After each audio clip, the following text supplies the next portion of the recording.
DNA.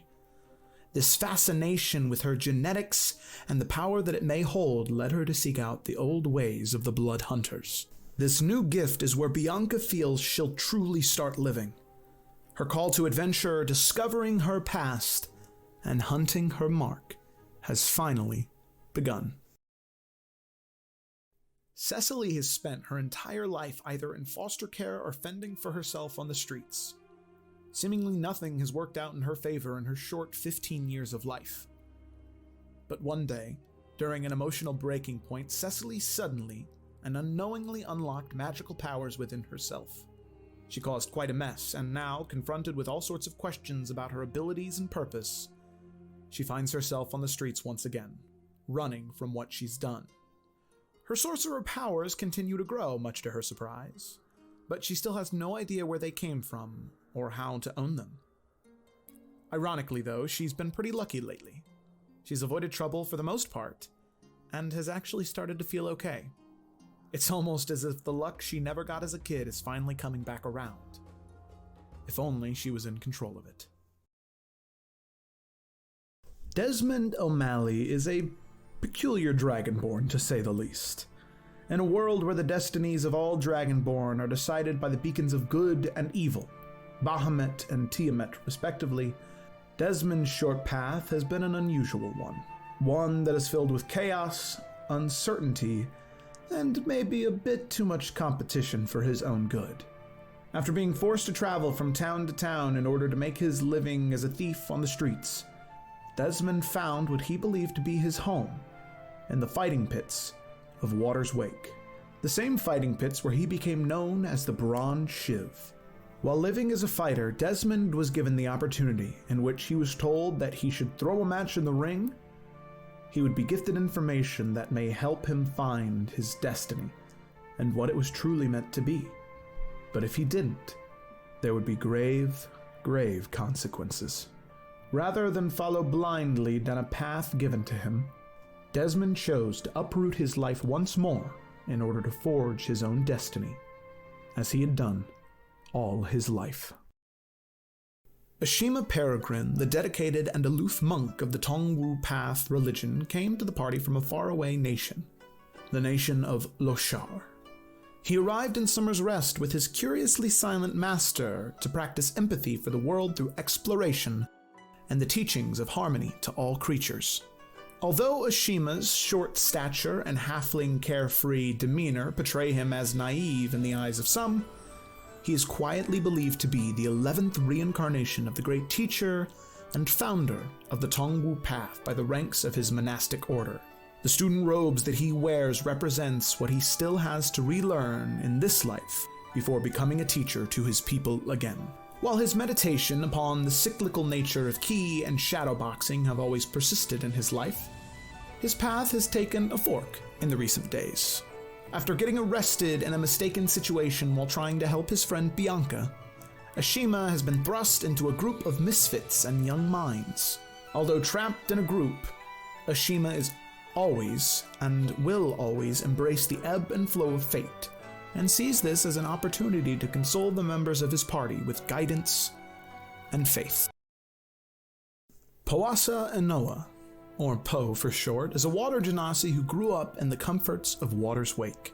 Po's father raised his son with tales of Inoa warriors in the way of the Inoa Forge. Unlike other forges, Po and his father's forge was half submerged underwater. The quick currents of the water and Po's father's magical hammer allowed them to sharpen, shape, and craft beautiful weapons and armor, unlike any other in Bella Clara. Po has not seen or experienced much beyond the forge in Water's Wake, which is very strange for a 17-year-old in Noah. He was raised knowing how to craft the perfect blades, not swing them. He was raised on fulfilling other adventurers' armor and weapons and needs, not equipping himself for his own adventures. Po was called to adventure after he unraveled a secret contract his sick father kept hidden from him. Po fled town in order to fulfill it and help his father and their forge, taking with him only his father's magical hammer and the journal. Though Po finds himself unprepared for this adventure, unworthy of the Inoa name, and surrounded by hopeless companions, He's finding that his mission might actually lead him down a glorious adventure, and with every day that passes, he is called more and more to become the Anoa warrior he was destined to be. Bianca Dusong is a purple tiefling who became a blood hunter through nefarious means. She's always had a natural curiosity for the wide, sprawling world she's read so much about. Ever since she was little, she knew her differences from other kids held meaning. Her parents gave her answers, but they were very persistent about protecting her and giving her as normal of a life as possible. She had that normalcy for a while. Her studies in alchemy and her innate gift for botany led her to having a fairly successful business. Knowing this, her parents were soothed and their wishes for their daughter had come true. However, Bianca's curiosity never left her. There's still so many unanswered questions about her family's past which affected her own DNA. This fascination with her genetics and the power that it may hold led her to seek out the old ways of the blood hunters. This new gift is where Bianca feels she'll truly start living. Her call to adventure, discovering her past, and hunting her mark has finally begun. Cecily has spent her entire life either in foster care or fending for herself on the streets. Seemingly nothing has worked out in her favor in her short 15 years of life. But one day, during an emotional breaking point, Cecily suddenly and unknowingly unlocked magical powers within herself. She caused quite a mess, and now, confronted with all sorts of questions about her abilities and purpose, she finds herself on the streets once again, running from what she's done. Her sorcerer powers continue to grow, much to her surprise, but she still has no idea where they came from or how to own them. Ironically, though, she's been pretty lucky lately. She's avoided trouble for the most part, and has actually started to feel okay. It's almost as if the luck she never got as a kid is finally coming back around. If only she was in control of it. Desmond O'Malley is a peculiar dragonborn, to say the least. In a world where the destinies of all dragonborn are decided by the beacons of good and evil, Bahamut and Tiamat respectively, Desmond's short path has been an unusual one that is filled with chaos, uncertainty, and maybe a bit too much competition for his own good. After being forced to travel from town to town in order to make his living as a thief on the streets, Desmond found what he believed to be his home in the fighting pits of Water's Wake, the same fighting pits where he became known as the Bronze Shiv. While living as a fighter, Desmond was given the opportunity in which he was told that he should throw a match in the ring. He would be gifted information that may help him find his destiny and what it was truly meant to be. But if he didn't, there would be grave, grave consequences. Rather than follow blindly down a path given to him, Desmond chose to uproot his life once more in order to forge his own destiny, as he had done all his life. Ashima Peregrine, the dedicated and aloof monk of the Tongwu Path religion, came to the party from a faraway nation, the nation of Loshar. He arrived in Summer's Rest with his curiously silent master to practice empathy for the world through exploration and the teachings of harmony to all creatures. Although Ashima's short stature and halfling carefree demeanor portray him as naive in the eyes of some, he is quietly believed to be the 11th reincarnation of the great teacher and founder of the Tongwu Path by the ranks of his monastic order. The student robes that he wears represents what he still has to relearn in this life before becoming a teacher to his people again. While his meditation upon the cyclical nature of ki and shadowboxing have always persisted in his life, his path has taken a fork in the recent days. After getting arrested in a mistaken situation while trying to help his friend Bianca, Ashima has been thrust into a group of misfits and young minds. Although trapped in a group, Ashima is always and will always embrace the ebb and flow of fate, and sees this as an opportunity to console the members of his party with guidance and faith. Powasa Enoa, or Po for short, is a water genasi who grew up in the comforts of Water's Wake.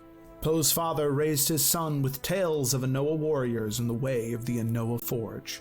Unlike other forges, Poe and his father's forge was half submerged underwater.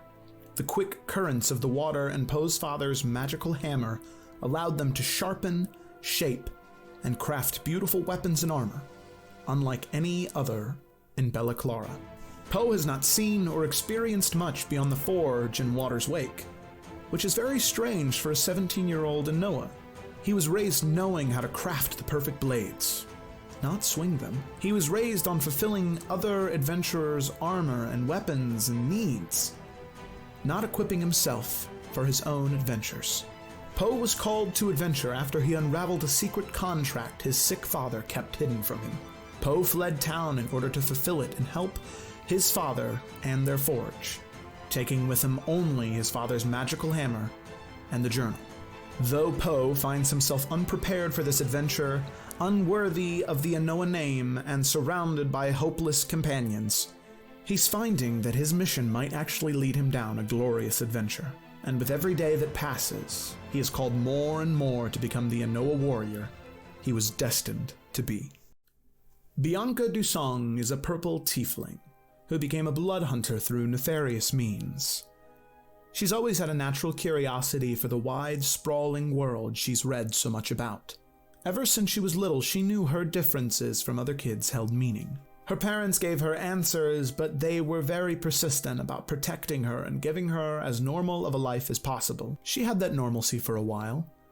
Her studies in alchemy and her innate gift for botany led her to having a fairly successful business. Knowing this, her parents were soothed and their wishes for their daughter had come true. However, Bianca's curiosity never left her. There's still so many unanswered questions about her family's past which affected her own DNA. This fascination with her genetics and the power that it may hold led her to seek out the old ways of the Blood Hunters. This new gift is where Bianca feels she'll truly start living. Her call to adventure, discovering her past, and hunting her mark has finally begun. Cecily has spent her entire life either in foster care or fending for herself on the streets. Seemingly nothing has worked out in her favor in her short 15 years of life. But one day, during an emotional breaking point, Cecily suddenly and unknowingly unlocked magical powers within herself. She caused quite a mess, and now, confronted with all sorts of questions about her abilities and purpose, she finds herself on the streets once again, running from what she's done. Her sorcerer powers continue to grow, much to her surprise, but she still has no idea where they came from or how to own them. Ironically, though, she's been pretty lucky lately. She's avoided trouble for the most part, and has actually started to feel okay. It's almost as if the luck she never got as a kid is finally coming back around. If only she was in control of it. Desmond O'Malley is a peculiar Dragonborn, to say the least. In a world where the destinies of all Dragonborn are decided by the beacons of good and evil, Bahamut and Tiamat respectively, Desmond's short path has been an unusual one. One that is filled with chaos, uncertainty, and maybe a bit too much competition for his own good. After being forced to travel from town to town in order to make his living as a thief on the streets, Desmond found what he believed to be his home in the fighting pits. And hello and welcome to Roll with Advantage 5e. My name is Joe and I will be your dungeon master this evening. Also, where is Uwu at? He's right next to me now. Sorry, he wasn't on the Salamander Coast intro screen for some reason. I'm sorry, Gemma. I hope that you can forgive me. So, speaking of... Hey, yep, there it is.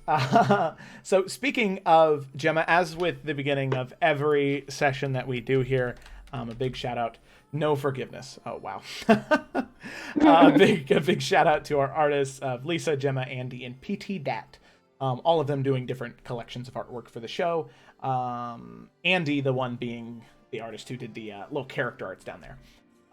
So that is that. But I do not believe that there are any announcements before the game starts. I think that we can just go ahead and we've waited long enough. I think that we can go ahead and dive right in. So let's run the intro. By the way, new Poe art.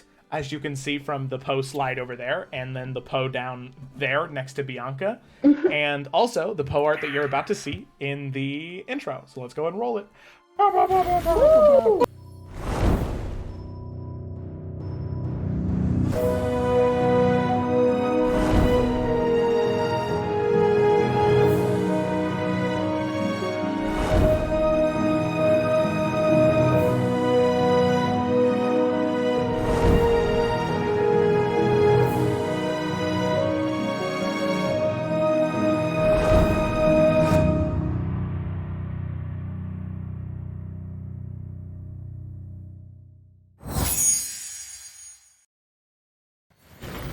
And we're back. Yeah, that's Hello. Oh. We are here. So, without any further delay, let's go ahead and dive in.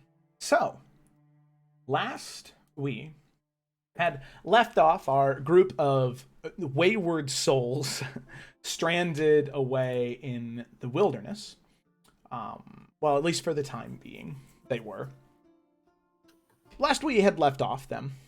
They had became outlaws in the nation of Velaclara after a rather dicey encounter at the Old Spire outpost, an odd tower with symbols decorating it for a clan of Goliaths that Keothi didn't recognize. And that was odd, but one is dismissible as a fluke. She did say that she wanted to investigate further, but all of you ended up running into some bigger problems, as being accused of being members of the Brotherhood, being interrogated, and after some good persuasion and a few bad lies, things ended up going south, literally and metaphorically, as you were literally traveling south in Velaclara, but also on your way from becoming respectable citizens in the town of Summer's Rest, heroes almost, if you will, to the rugged outlaws that all of you have become in the past several days. So, as you were running from the law, you actually met a small subset of the Brotherhood, the same individuals that you were accused of belonging to, that caused your outlaw, that caused you to become outlawed in the nation of Velaclara. Now, these members that you met, for one, there was a collection of them, but they were led by a Leonin by the name of Alika. And you traveled with him and his 5 companions for several days, and you encountered some bandits and some oddities, but then eventually, after about 3 days of travel, you arrived outside of the keep of the Echo of Coldober. At least that was the nickname that the Brotherhood gave it in their time staying here. Now, your traveling companion, Keothi, seemed to have an odd feeling about this place. A Goliath herself from the Hearthstone. Culin Dilar, as it's called in the old tongue. She seemed to have an odd feeling about this place. Her main concern being that while all of these buildings seem to be Goliath-made, anytime a Goliath creates a building, builds something, they leave a part of themselves with it. So even when they pass on, when they die, when their physical, material body fades away into nothingness, a part of their soul, their spirit remains. But the problem here is that only one building still glows. And it's not the glow of a Goliath who's passed on. According to Keothi, it's the glow of a Goliath who's still alive. So that is definitely something that you all want to investigate and discover more of to determine who is this one Goliath. Are they actually still alive, or is Keothi wrong? On top of this, there was a confrontation between not just Poe and Desmond, but the larger chunk of the argument being between Poe and Cecily. Cecily bringing up and airing out her grievances about Poe's quick exodus during their downtime in Summer's Rest.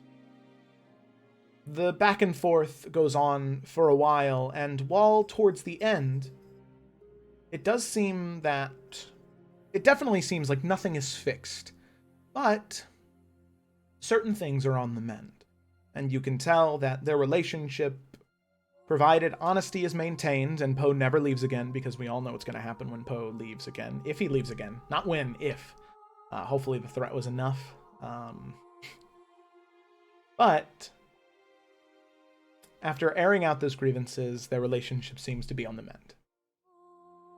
Now, there's one other thing that happens that evening. After all of you talk and chit-chat and drink some tea and enjoy your time by the hearth, you all head to bed. And all of you in your... I hesitate to call it a dream, because it just seemed too real. You all were encountered by the visage, the person, the high elf cultist of the Dark One, Daku. Golden yellow skin, pale green eyes, with a strip of black paint across the top half of his face. An individual who, well, all of you had hoped to never see again.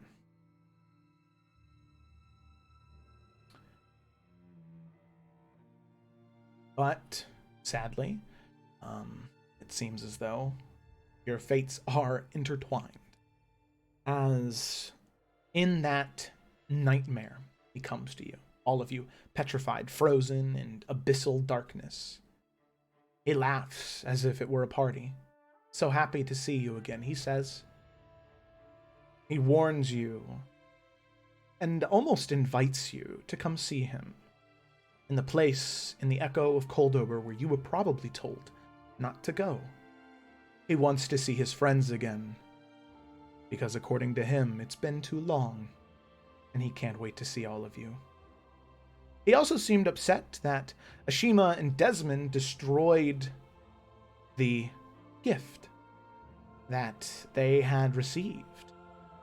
So he made sure to replace those gifts, and not just for Desmond, but for each and every single one of you. One for Poe, one for Cecily, one for Bianca, one for Ashima, and one for Desmond. All of you waking up that next morning, small statuette in your hand, something that was not there the night before. So as all of you are waking up in the echo of Coldober, in your small abode in this area, there is one question you have on your mind. Did he somehow sneak into this house and place these objects on you, or does it go beyond that? Is it magical? Did they conjure in your hands? So, with that, that is right where we are going to pick up as all of you are waking up that morning. Small carved stone statuettes in your hand, almost in onyx or ebony material.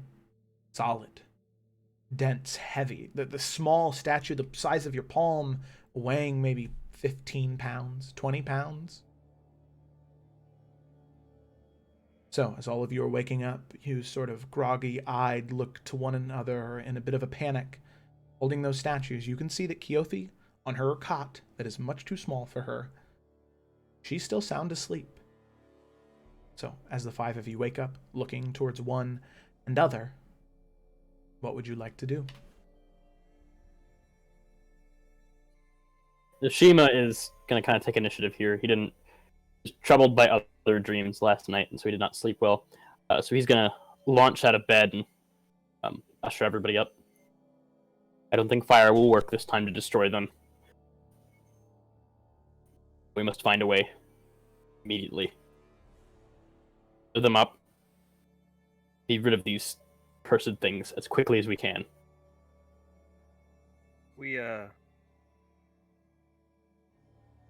Did we all see him again? Yeah. Cecily's gonna let her drop to the floor.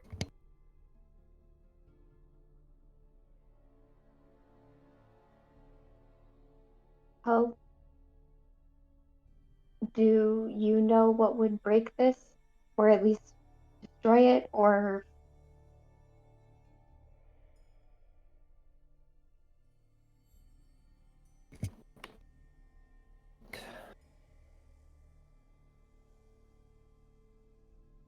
Joe would Poe know?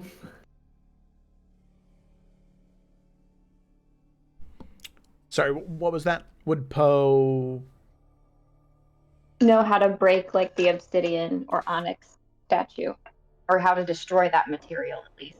I mean, yeah, I mean any amount of stone or obsidian or even ebony, with the right pick and enough force, any piece of stone can be shattered.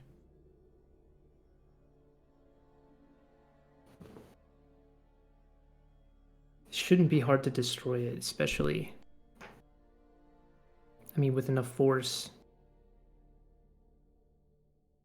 We could definitely take care of it, but Yeah, but this is more than a rock. And what would we It's do gonna with come the back. remains? Yeah.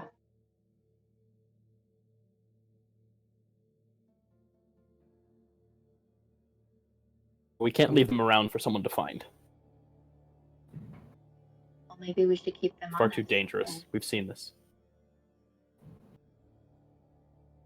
or throw them down the hole at least, where everyone was told not to go. But then, are we going down the hole? That one way or another we are. Cecily Fortunately, will, Cecily will look at Keothi still sleeping, and I don't think we should tell her about this. Should we? she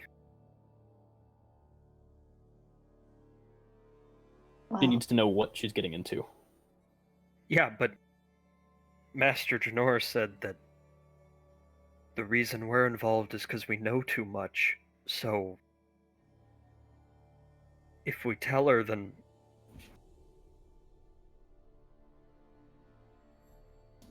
how many people do we get involved?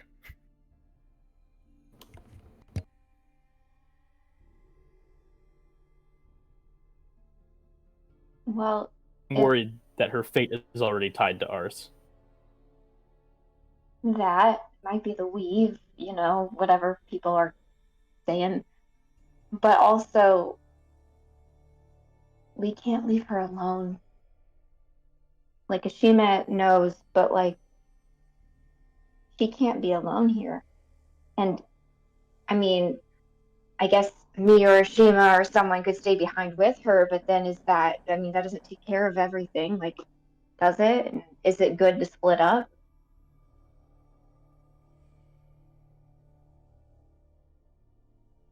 But she just can't be alone right now. I don't fully understand what she's going through, but she's going through it, and she needed people yesterday.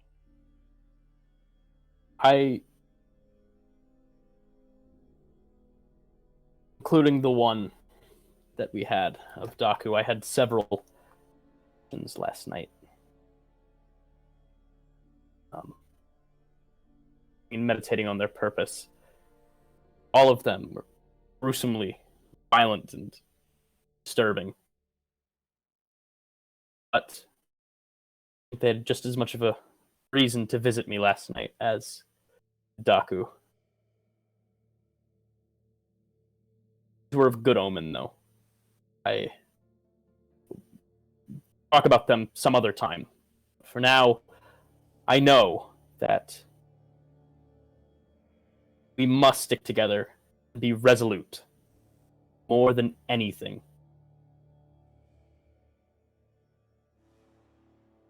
When the time comes to determine whether or not we will succeed in this endeavor, it may come at some loss, but I know we will be successful.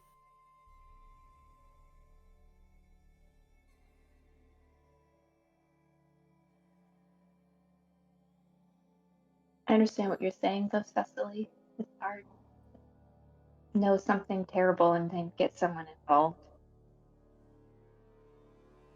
like this. But I just don't know if it'd be better option to leave her behind, and then maybe she come after us, and then she's alone, and or even if people just don't understand her here, and then I mean, maybe if we Quite right. told someone about Keothi's situation, someone we trust here. I don't know. I just kind of felt like a sense of responsibility. I've had a nagging feeling that our fate is not entirely untied to Keothi's. I think that we are searching for two sides of the same coin. I think we will be the same road as her, regardless. I don't think these things are unrelated. You all need to stop talking about her as if she's a burden or a trouble or a lost child. I mean, she should stay with us and we should help her because she's our friend.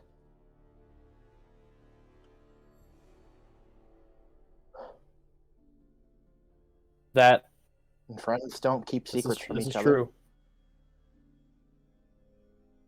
Well, friends keep secrets from each other if the secrets just end up hurting them.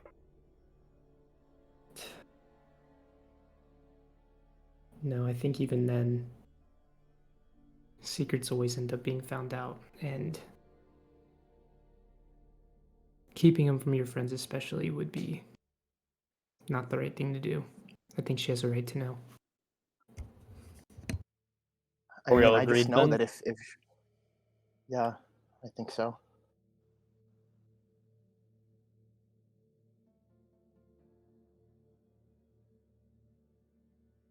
I wouldn't feel right not telling her. I mean, I we're just talking don't about her know. as if she's not even here. I just don't know if this friendship thing really applies with what we're dealing with here. And what about the other people, the Brotherhood? I mean, they're right here. Should they know? Should we get them involved?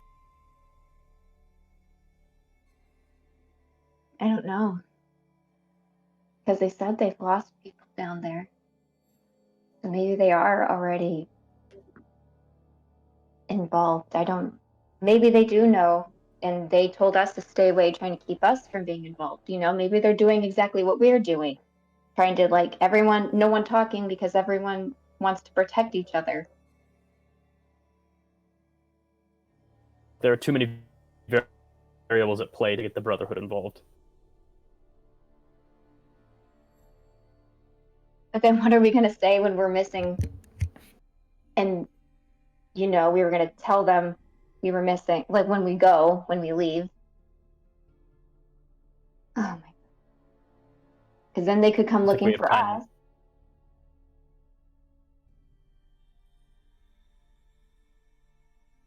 Well, we could just tell the big guy thanks but no thanks, and we'll be on our way, and then loop back, maybe? I mean, if we are gonna go down there. You know, the last time we were there, it was on accident. I don't know if we really should look straight into whatever the fuck is gonna be there.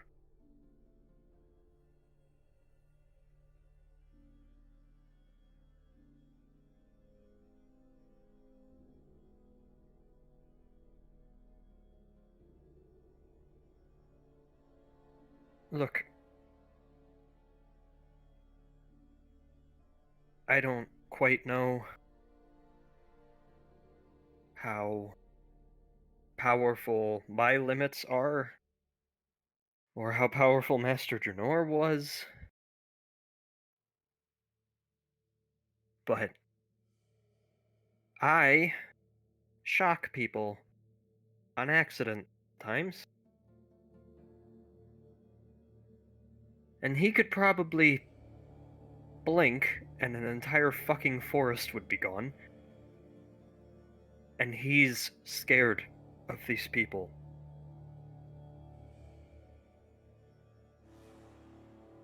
Should we fuck with that? We have already been fucked with. It's too late. The enemy is at the gates and is staring us nose to nose.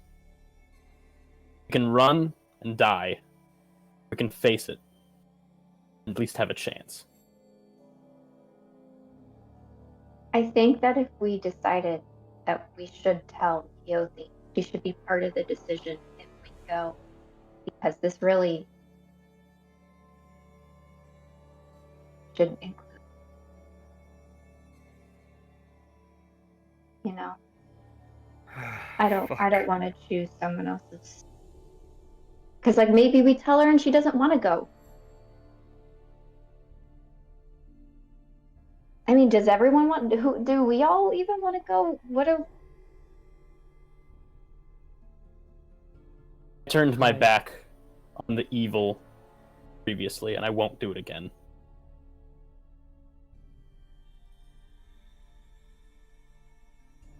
I know I'm not leaving again, so.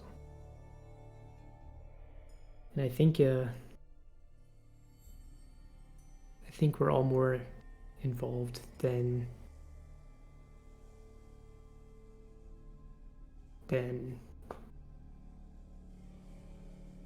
we're just way too involved in this. There's no backing out now. Like, there definitely isn't. I have something I need to tell you guys about anyway.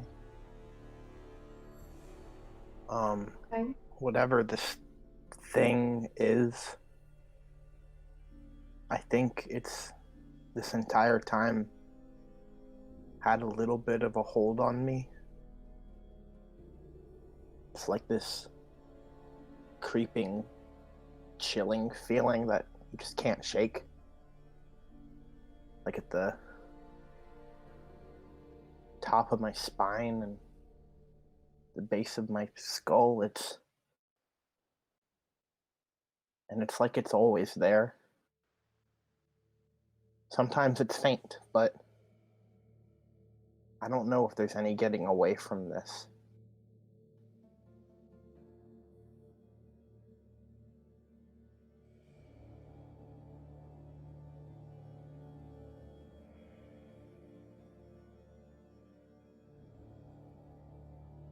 I just want to make sure that everyone was on board. I'm gonna go where you guys go, and I don't want anyone ever to get hurt. So if everyone wants to go, then everyone should go together.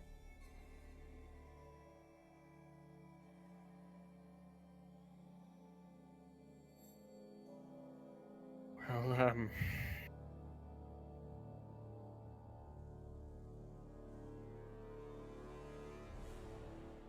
if we're gonna do this, then let's wake Keo up, Good idea. at least.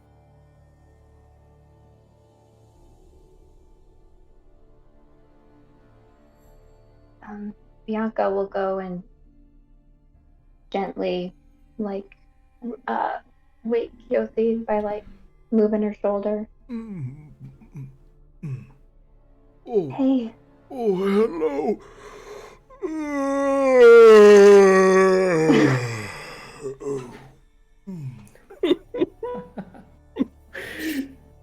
Hello.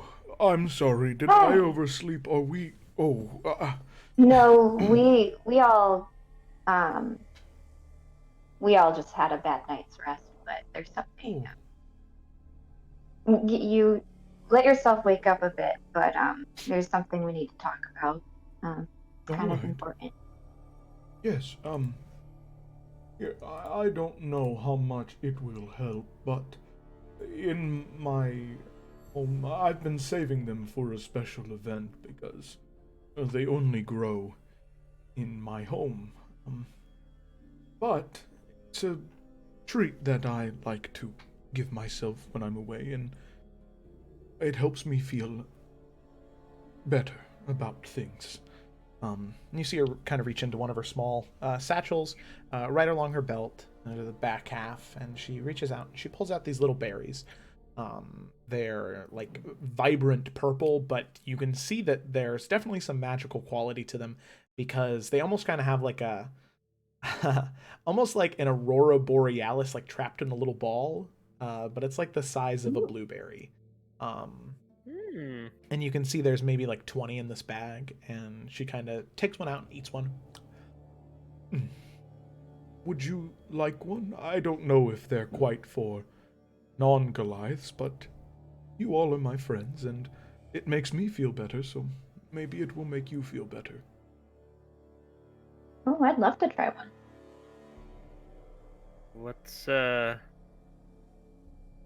What's happening in there? And she's Cecily's just kind of holding the berry, like genuinely believing something is within it, making sparkly, colorful clouds. Every summer, there is one warm day, where it gets to about 45 degrees. It's the warmest day of the year in our home. And on that day, there's a tree that grows out of the mountain. And it's almost like snow or rain. They fall from the tree. And it's said that that tree is the mother watching over me and my kin. Her way of giving us a way to remember her, even if we travel far from home. So, there is no living thing in it. It is just a berry. Well, there's living things in all things, but no need to worry yourself. She pulls out a second one. So it's like a locket, except you eat it. Well, yes, I suppose it is. A locket with small painting of home, but instead of seeing it with your eyes, you taste it with your tongue. Bianca's gonna try one. So you pop it and eat it, and it's odd. Because when you bite into it and you taste it, it doesn't taste like a blueberry or a strawberry. It tastes like a memory where you can feel and recall your happiest memory very, very, very vividly. You bite. Tastes like nostalgia. It tastes like nostalgia, yeah. And you, for just the amount of time that it takes for that sensation to hit your taste buds and then slowly fade away, it's 5 or 6 seconds, you feel blissful. You feel happy. And it doesn't go away so fast that you want another one. It just slowly fades until you feel satiated. That was absolutely lovely. Yes. Okay, fuck it. I'll taste home, I guess. And she'll reach out for one. Okay, so puts one in your palm. So those of you that do eat them, you get that same feeling. It's not like just one person of you. It's poisonous to Dragonborn or something like that. That'd be so shitty. I will say, Desmond, when you do... I know I said what I just said, but Desmond, when you bite yours... It is poisonous. You anticipate to see a memory of your time in Giant's Bridge. Becoming friends with those who you were extremely close to there, but all you see is just this shade of burgundy. There's no memory attached to it. It is just burgundy. But whatever that burgundy shade is, that is your happiest memory.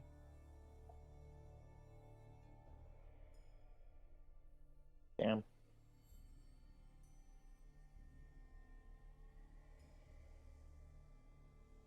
Burgundy is a good color. Favorite color IRL. At least you've got that. Ooh. Moving on. Well, I suppose, I am awake now. So what is, happening that you all needed to talk to me? Well, it's a long-ish, shortish story, and Bianca will pull out the statuette. We, a while ago, back in Summer's Rest, accidentally, for we ended up in the Undercity of Summer's Rest, and had to. Well, before we actually got to that city, we were looking for it because we were underground. And while we were looking just for civilization, we were with this guy named Daku, and he was this, the Dark One cult, and we learned a lot while trying to get away from him at the same time. And that we felt followed kind of even after we got away from him, like something kind of a couple of us mentioned that we kind of felt like we just never were able to get away from it. And Master Janor even told us that we were attached to it, and there was a statuette that Desmond had that looked like this, but it wasn't these because Janor took care of that one. So we were just hoping to try and avoid it as much as possible, and just kind of like, constantly keep an eye out and be watching and staying away from it just because we didn't want to be part of it. It just kind of happened. And then last night, we were all visited again by Daku. And our dreams, I don't know if it was a dream or if he just entered our minds or what happened, but all of us saw him. And he's here, kind of. He's under us, I guess. Probably down that hole that we were told not to go to. And then we all woke up with these in our pockets. We were not sure if we wanted to tell you, but we decided that we should since you are traveling with us, and so kind of in our situation. So we were planning on maybe, because we're already attached to the whole situation, just going down and dealing with the situation. But we also don't want to drag you in, we understand. Sorry, I know that's a lot and also kind of vague at the same time, but trying to tell you the situation without giving you information that could harm you, I guess. I will go. Okay, you will? Yes. Are you sure? Yes, I am sure. In fact, I have never been more sure about something in my life than I am right now.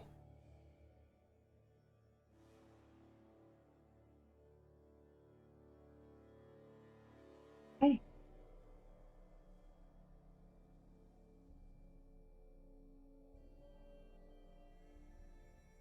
Well, I guess that's that then. Guess we should start to prepare.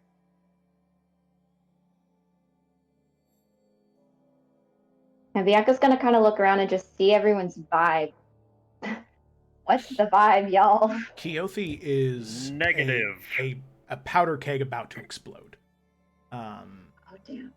Yeah, her eyebrows are furrowed. Her mouth is stretched, her lips are stretched thinly across her face, and she is just sort of sitting cross-legged, just her like spine right now is just like a rebar where she is just stiff and unmoving.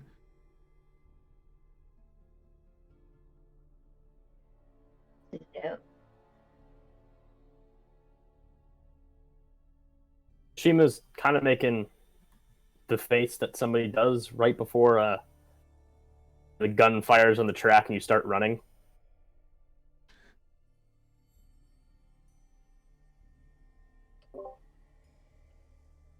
Desmond is awkwardly picking at his fangy teeth.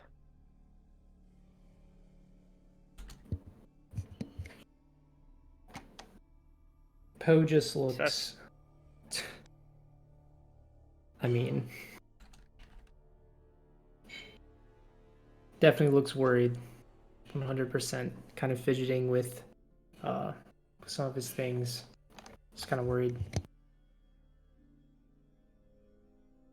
Cecily is making the face that one probably makes a minute or two before having an anxious meltdown. Where you can't quite see it yet unless you look real close. But it's there.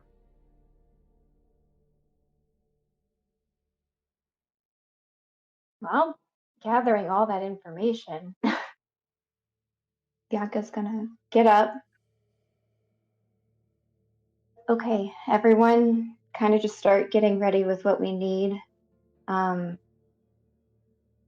anyone wants to come, they can, but I'm gonna go tell Valeria, and not everything, but I think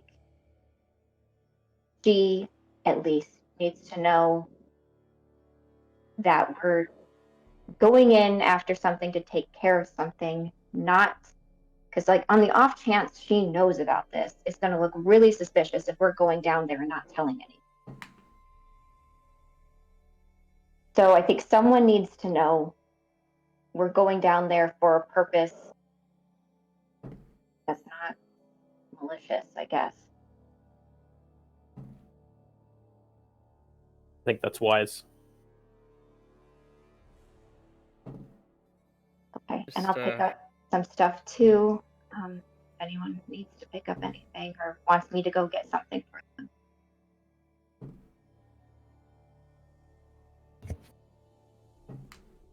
If they do know, and then they offer to follow, what do we do? We can't control other people. I have a feeling they're not going to if they've been telling people not to go towards it. I don't know. I guess we'll just have to see. Their help, I think, would be welcomed, though, right? I don't think that we could do this just by ourselves. True. And that might actually be a good benefit.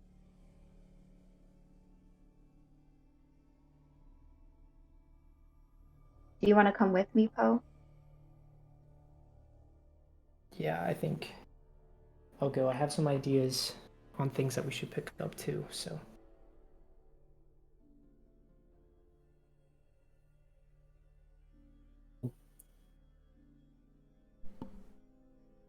And destroy at least a couple of these idols. Sorry, Connor, I didn't get to hear what you said. Oh, you're good. I said I'm going to stay here and try and destroy a couple of these idols. Sounds good to me, and Bianca will leave hers on the ground. Like looking at them. Like they look back. Okay. True. Poe and Bianca, the two of you head out. Does that mean Cecily, Ashima, and Desmond, the three of you, were staying behind? Yeah. Yeah. Yeah, Cecily's not gonna try to negotiate. She knows her limit. Our Okay. only Well, I guess Poe's a charisma person, so never mind.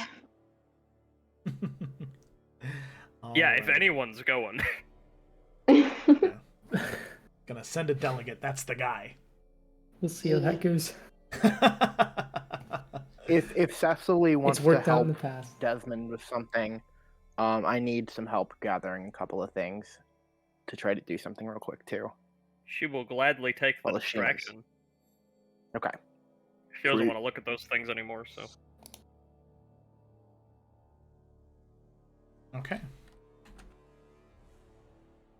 So, with that, we will go ahead and go.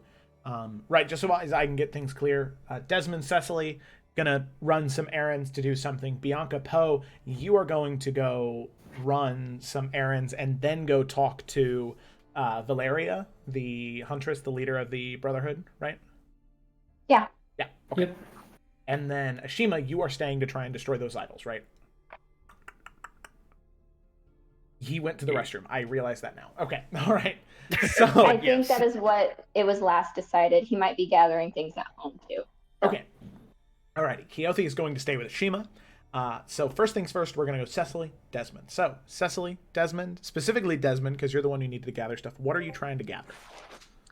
So Desmond has memories of when he was first in Giant's Bridge, of his friend and mentor Nicola showing him this particular thing that he liked to do. And I need to gather some herbs, some incense, and some charcoal, and a little thing to kind of do, like a little Bernie bowl to do a ritual in. Vizier, yes. Okay. Gotcha. Alrighty. So... Thank you for knowing what I was talking about. I just couldn't remember the word. Oh, no, yeah, you're good, you're good. I do remember... I know what you're talking about. So... Yeah.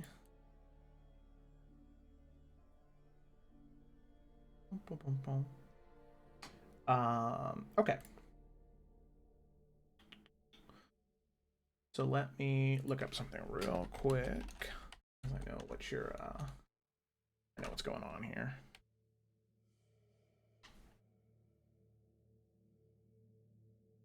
So some of these supplies are going to be free, just as the way that things are set up in this area is if you need something, you find the right person and then you get it. So we'll say that just because of the brazier, because that is a little bit more of a nicer item, we'll just say that 5 gold for all that stuff. Okay. Just because that's the one thing that you'd probably have to pay for. The charcoal, incense, and herbs, that's something that you could just get from people. Nobody would charge you for it. It looks like my gold didn't transfer to... It says I only have 15 gold pieces, which I don't think is true. But let me just write it down that I owe. I'm going to mark off 5 gold whenever I figure out how much gold I have. Gotcha. I can actually check the thing. I think that Bianca has most of it. Like, I'm pretty sure, because I was double checking everything a couple days ago, and I think Bianca has all of your guys' gold reserves. Yeah, I literally have everything, so I can leave gold for people. So I think Do you have written down, like, our individual, like... No. I think it was just all given to 'cause Bianca. I can... Yeah. Okay. We'll just say I gave you like 30 at least, because we have tons of platinum, but I know I have 96 gold, so we'll say 30. I gave you probably 30. Mm-hmm. Sweet. Cool. Okay. So now that I have this golden brazier, are we still rolling with Cecily and I? Yeah. Okay. So I figure we can do this while I don't know if Ashima's burning these things on the inside of our hut or on the outside of it. But whichever one he's not doing it in, we will set up shop there. And so Desmond will kind of direct Cecily to help him place things in particular orders. And he definitely doesn't isn't super duper sure if he's doing it right, but he saw Nicola do it once or twice. And once everything is kind of set up and he has everything in the azier, whatever it's called, he'll kind of sit cross-legged in front of it and look up at her and say, "Now, if this works, something really cool is gonna happen. You ready?" Do you know what the fuck you're doing? Absolutely not. What's new? Alright, cool. Let's try it.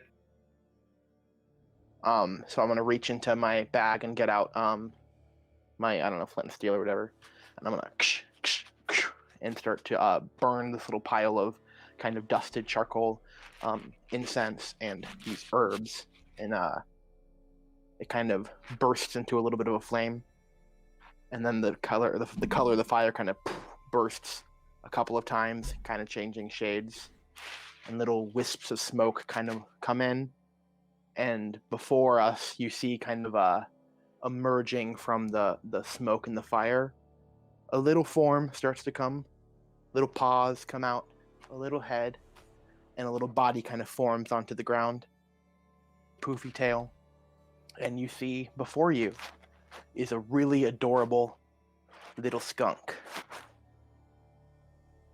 Nice deep black fur with the white stripe down its back, and a very, very cute little tail, and a cute little button nose.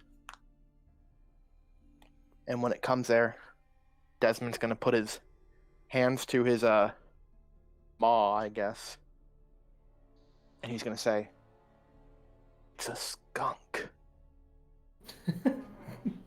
Yeah, I saw that. Can you explain the rest? It's a fucking skunk. It's perfect. Oh my god. She's perfect. Desmond, And what are we gonna do with this skunk? Please tell skunk is me. gonna kind of scurry towards my legs, and I'm gonna pick it up and hold it and look into it like it's my child. Well, what we're gonna do is we're gonna call it. I think I'm gonna name it Magnolia. I'm gonna call her Maggie. I'm gonna give her nose a little tickle and a little scritch behind the ear. I don't know why it's a skunk, but I love her. You don't even know why it's a skunk? No. Desmond, what did you do? Whose animal did you just fucking steal? Well, according to Nicola, it's not really an animal. It's like a little, like a, oh, I don't know. It's he called it. What did he say? It was from the Fey forest or something like that.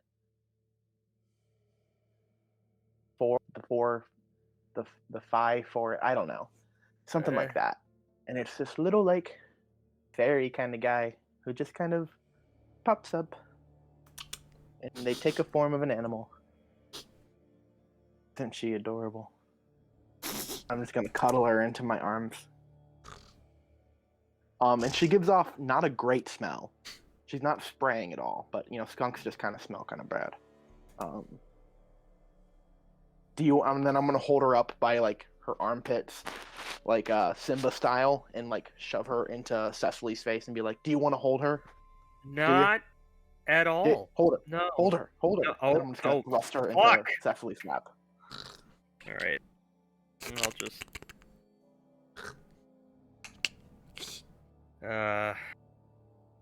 Hey, dude.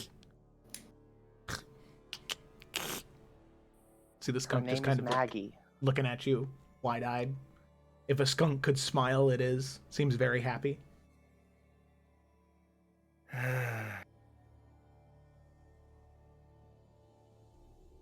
Okay.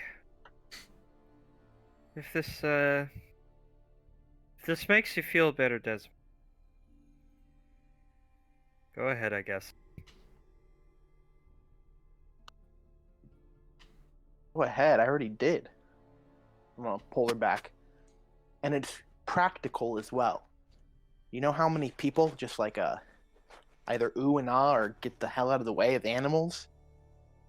And then, you know, you just pop a hand into somebody's pocket and you pull out a little purse or a little gem or whatever's in there. They're kind of, when Nicola did it, it was actually an owl. But I don't know. I don't really know why it's a skunk, but I love her. And she's never leaving me ever. Alright. Look, if that thing sprays anyone, I'm gonna... I don't know, I'm gonna fucking stomp on it. Jeez, let's just... Don't you? Yeah. Cecily. You said a lot of awful things since I've known you, but that might just be the worst. Cecily... Stomping on a poor baby? Cecily is beyond comprehension at this. I don't know if she can handle much more of this conversation. She's just gonna be looking at Desmond. Is there anything else we need to do? Pet Maggie all the time. All right, that sounds like a good job for Desmond. It's a great job for Desmond, you're right. Uh-huh. And then I'm gonna walk into the hut and whenever, I don't know if Connor's back or not, but and then I'm just gonna shove it in Connor's or in Ashima's face as well. Being like, Ashima, look. Ashima currently has a meat tenderizer that he found and is just on his knees on the floor, vigorously smashing the faces of the idols. What's up, Bruce? Take a break from what you're doing and look. It is pleasant. Did you catch that? If you caught it, you should put it down. No, it's magic. Ah, familiar. Yes, that's what Nicola called it. Ah, I thought you were no offense, Desmond. I was always under the assumption that you were unfamiliar. Desmond's smile Alright, drops well, completely, and he just stares. Mm-hmm. Like how all Well, of my friends what I make a pun. mean to say is, I did not know that you could conjure them. It's something that a friend of mine from Giant's Bridge showed me once. Ah, And It's now very that I've cute. been able to, yeah. Her name is Maggie.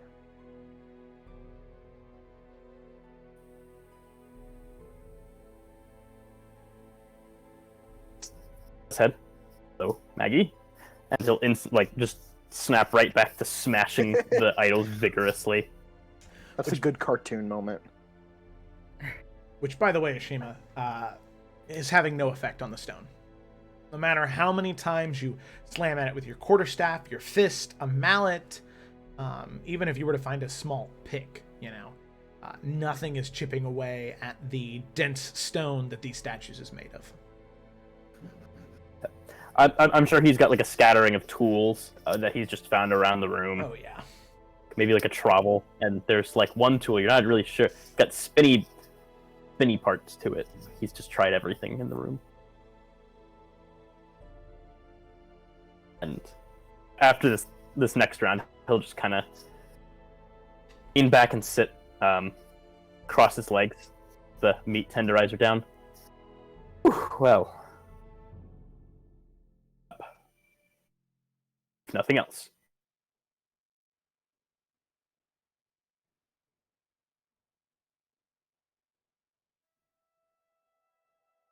So, just gonna have to bury them or something? Yes, it seems The that way. last time we poured acid on one. I don't know if that'll work, though. Far more The second time, anyway. These ones are far stronger. Not just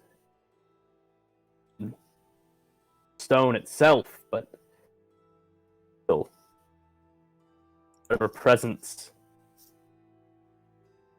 cruel deity they are. Fight, I fear, that is closer than it was before, more powerful in these idols than it was before.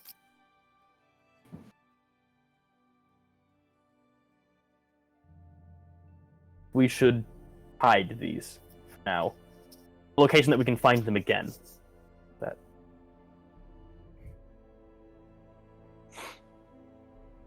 whatever happens.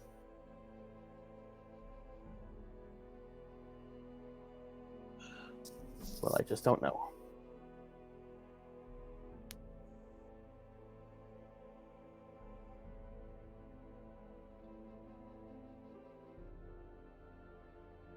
Well,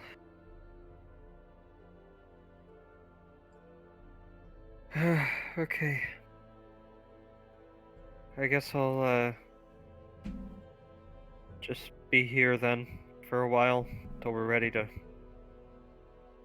A moment. Especially body language.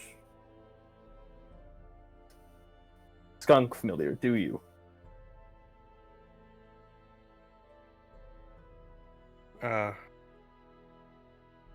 What are you saying? It skunk. Or repelled by it. You don't like it. You wish it wasn't with us.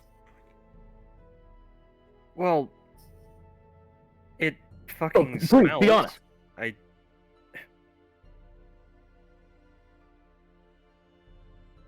Makes more sense. As I mentioned, I had 2 other premonitions last night. I'm still interpreting them still. In one of them, I saw Master Janor.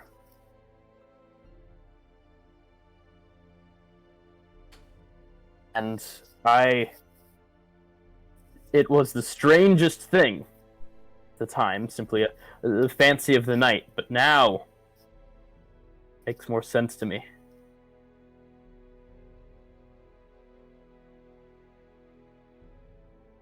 Things are becoming much more clear. You saw him? Like you think he's... You think he reached out to you or something? Don't think it was him. I think it was an imitation of him.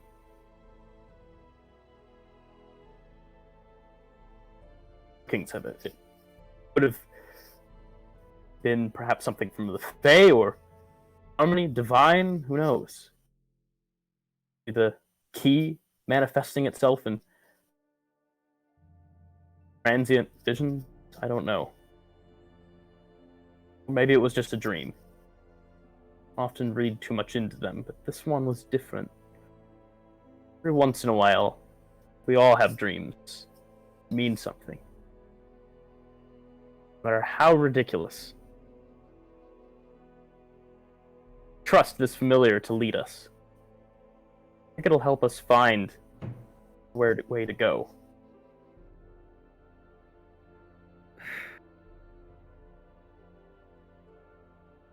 Okay, I'm not gonna make a big deal out of it. It just... I don't know, it's kind of like... Spent a while getting attached to every dog on the street, and something always happens, so...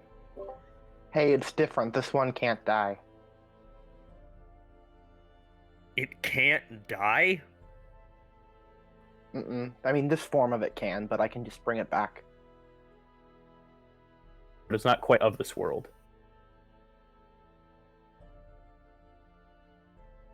Like I said, if it helps you to think about it, it's more like a fairy than a skunk, actually.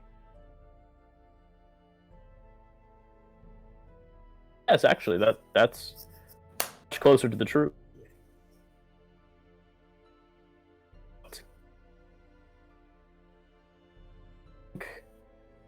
Part of to gather from the invitation of Draenor was that this battle, we're on our own, not alone, together.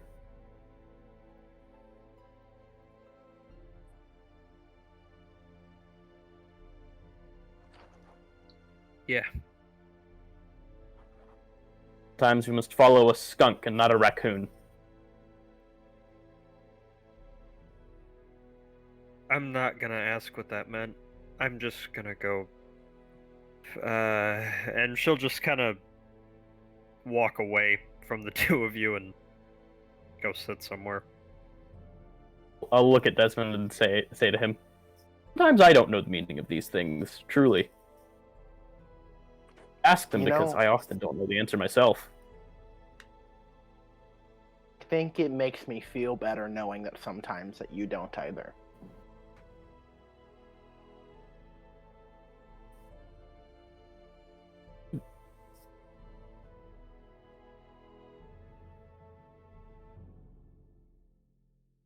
Alrighty. So, with that, we'll go ahead and cut away there, and we'll go ahead and move to Bianca and Poe. So the two of you are heading towards wherever the main area is here in order to have a conversation with Valeria, the huntress, the leader of the Brotherhood. That's your goal, at least. So you set out and you begin making your way through the streets. Now, there's a little bit of searching that you have to that you got to do in order to find where the area is, but luckily it's not too bad, as most of the buildings that are located in this area are rather small, all cottages or the like, something where very similar to the place that you stayed, but there are other places that are, well, a little bit nicer, and one that is much bigger than any of the other buildings, and you have a pretty good feeling that may be where, if you are trying to find any of these individuals, that may be where you should look. So you make your way through the streets. People that pass, they greet you as any normal human being would. None of them seem like they are bloodthirsty, vicious murderers like the propaganda that you two have been spoon-fed the past 2 or 3 years. They just seem like people. They seem like Cecily, they seem like Desmond, they seem like Ashima, they seem like you two. Just people. Just people who want something different. So, as the two of you are walking along, you can see the larger building in sight. Did the two of you want to have any conversations as you were making your way there, or were you just kind of one-track mind headed there? I didn't necessarily have anything. There's just a lot already on her mind, so. Mm-hmm.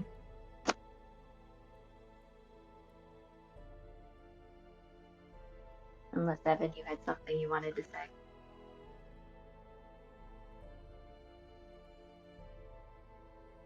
I think for now, Poe will just follow.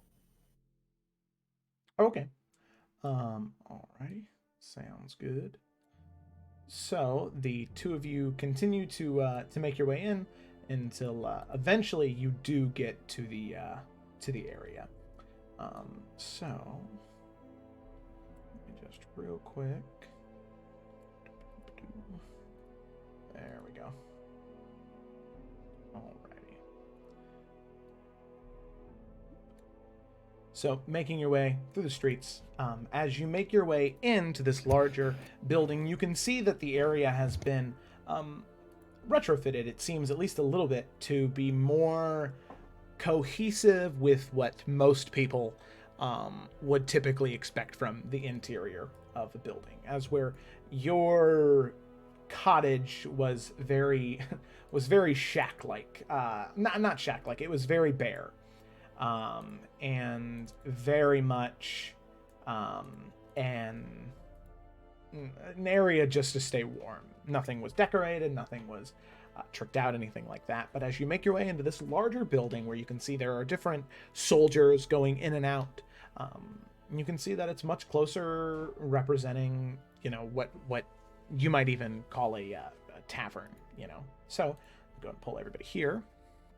So as you make your way in, you can see long, oak and mahogany tables spread out throughout the room. You can see a large hearth in the center of the room with a great stone chimney that shoots out of the roof. And as you're approaching, you can see the great, large, clouds of smoke emerging from that chimney. And as you make your way in, it's quiet in here. Definitely not as rowdy as most taverns you've encountered. But you can see that on one of those large mahogany tables, there is a map with some different, what look to be paperweights, whether they be full or empty bottles, holding down the different corners of the map, and standing around it is Valeria, the woman who you met already, the leader of the Brotherhood, Alika, the Leonin captain that all of you had met as well, and then there is a third person, a dark elf. Drow. You can see that they have longer, thick black hair with streaks of white. Very, very similar, kind of like, just because I watch it in my theater classes, but kind of, he's got a white streak in it, very similar to Sweeney Todd, Johnny Depp Sweeney Todd, where there's the one white streak, kind of going back, wearing studded leather armor. And you can see the three of them chatting back and forth, looking down at the map, pointing in different areas. And as you enter, Alika is the first one to notice you, that those heightened Leonin senses, as he turns to all of you and looks, and he says, "My friends, Valeria, you are already familiar with them, but Luthien, these are two of the five, two of the six that I had discussed earlier. This is Bianca and Pawasa. Please, the two of you, come over. And you can see the drow look to all of you, and you can see that he has a little bit of a lighter complexion, where any of the drow that you have met, typically they have very, very dark ebony skin and silver white hair. His is almost more of a pale, gray blue with black hair with, like I said, those streaks of white. And he looks to all of you and gives you a very soft, welcoming smile. Says, "Well, hello, it is a pleasure to meet you. As Alika said here, my name is Luthien. The honor is all mine." And sort of goes back to looking down at the map as Alika sort of meets you guys in the middle, placing one of those giant, pawed hands on your shoulder, each one of your shoulders, and says, "So, to what do I owe the honor?" Hi. We actually have something really important to talk about. Hopefully with Valeria, if she has a moment. Yes, of course. Please, come on over. And he sort of lets go, and reading the energy that both of you are putting forward a little bit, he removes some of that jovialness and begins to walk more solemnly. Very similar to the first time that you all met him out in the wilderness, those 3 days ago. So, as you approach, Valeria looks up to the two of you. And she says, "So, what is it exactly that you wish to talk about? I overheard you over there, but it must be rather important if you are needing to speak to me right now." Actually, if there's a little bit.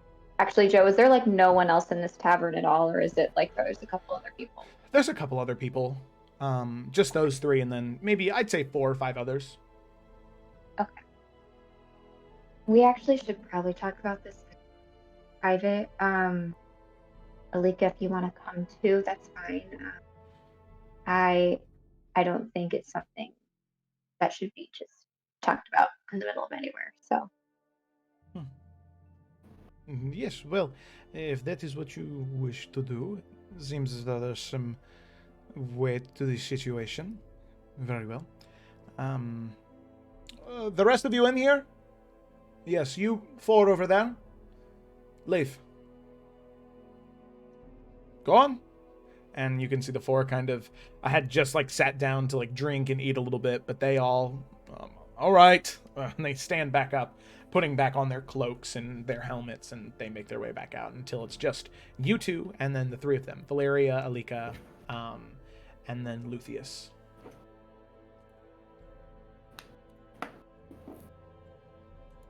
all right.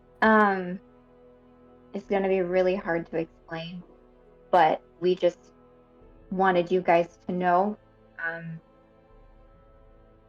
So that hole that you told us to stay away from, no one's gone near it yet, but there is something down there that we have to go take care of. And we just want you to know that it's nothing. We wanted to let you know that we were going down there for a reason. It's not something we can really talk about, just because there's complicated reasons. I don't even know how to like explain it properly. I just wanted to be as forward and transparent as I possibly could with you guys, because we don't want you guys to be worried or wondering where we went. There is just something down there that we need to take care of. I'm sorry, I know that leaves a million questions.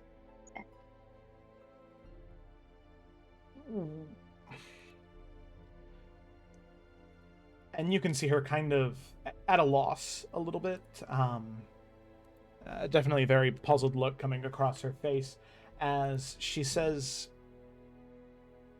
So, you tell me that there is something going on there that you need to take care of. correct. Yeah. Do you... So that means you know what's down there then? Yeah. And you still want to go anyway? We have to. Want to is a strong way of putting it.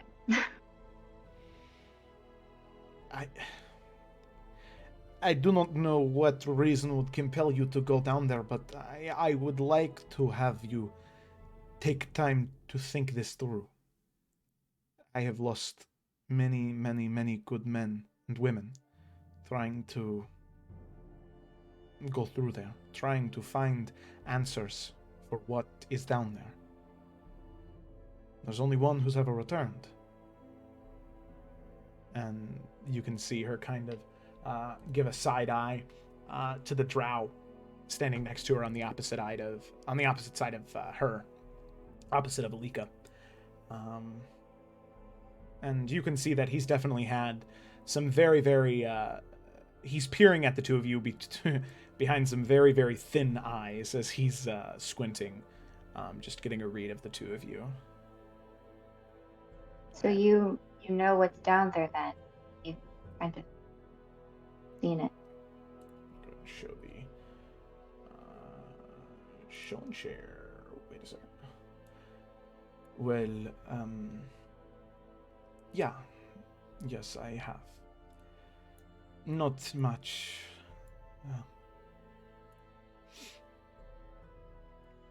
I have seen enough to know that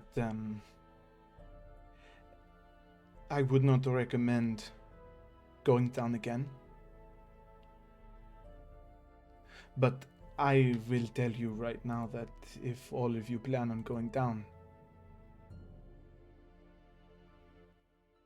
I want to come with you. I have some unfinished business. Things were taken from me, and as a paladin of Illustrayi, I feel as though it is my divine duty to try my best to cleanse this area of darkness.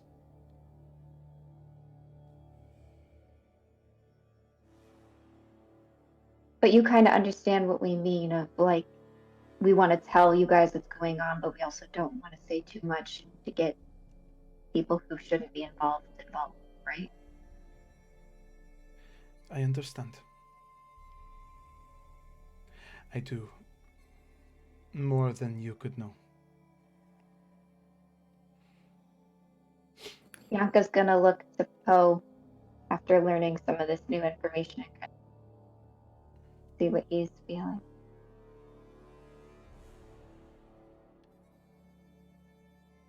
So, you're the only one who's been back. It's kind of puzzling. Were you lucky? Were you successful? What happened? Is there anything you can tell us? Because we really don't know what we're diving into. And we really weren't expecting to find anyone who is willing to go with us, or even someone who has already been down there, so. I did not get far. I was able to make my way through the ruins of the upper area. But once we started to get into the lower districts underground, the ruins of whatever it is, there were things down there that I did not grow up in the Underdark. I grew up far away from there, but I did make a pilgrimage there. And there were things in the Underdark that I saw, but they were nothing compared to the things I saw there. I am not proud to admit it. But I ran. We all did. But I was the only one that made it. I could hear their screams. And then nothing. All I remember was the eyes. 6 of them, golden. The chittering on the ceiling. And you see him kind of lose himself in thought and just stop for a moment, recompose. I've run once, but I swear that is not something I plan on doing again. My fear got the better of me, but I know now that I would rather die than be a coward again.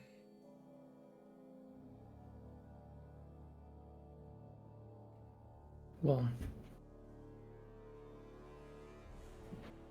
the situation led you back here to us, and what you know about this place is crucial for us. Because we have to go down there. And we wanted to let you all know, but I mean, if you know anyone else who would be willing to go down there with us, I have a lot of confidence in us, but I can't deny that we haven't had, looking at Bianca, like many short calls in the past, and the more help the better. But like Bianca said, this is something where if someone knows too much, they're already too involved, and we don't want to force anyone to be more involved than they need to. But Valeria speaks up and she says, I could always try and reach out to those that I know are braver, more willing, but the issue is we've lost so many down there already. I'm not sure how many would be willing to sign up or be willing to volunteer themselves. The last time when Luthien went down there, they were conscripts. In fact, Luthien himself was a conscript, sent down there to try and figure out something. But all we returned with was Luthien. So after that, we just gave up on ever finding anyone else down there. Finding anything else down there. I could always try. I can offer you that at least. I'd appreciate that, and I think the rest of our group would too. It's not very moralizing hearing all of this. Not exactly sure what we're getting ourselves into. Bianca, after hearing what Luthien said about having been in the Underdark and not how they're incomparable, her demeanor has changed from a nervous but still confident to very little confidence hanging on. And she's kind of clamming up a little bit. Mm-hmm. Yeah. Okay.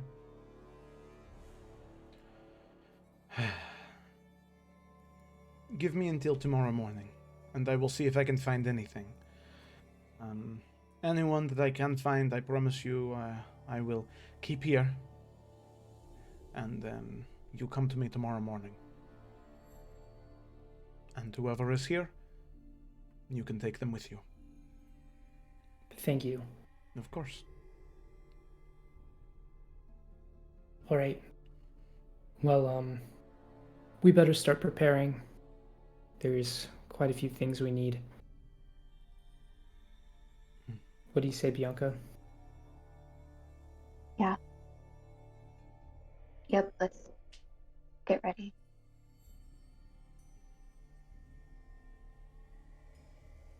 And at about that point, after the back and forth between those two, Alika does pipe up. And he just looks to the two of you and says,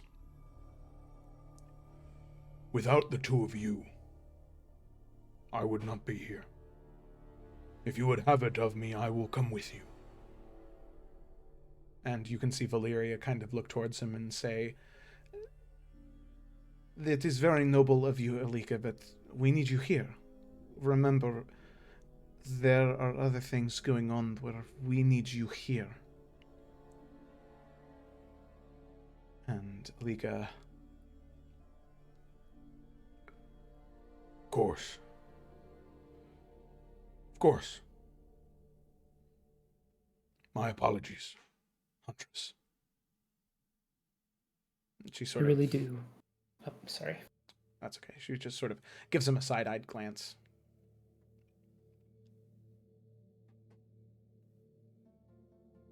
I think she's right, Alika. Helping you was not...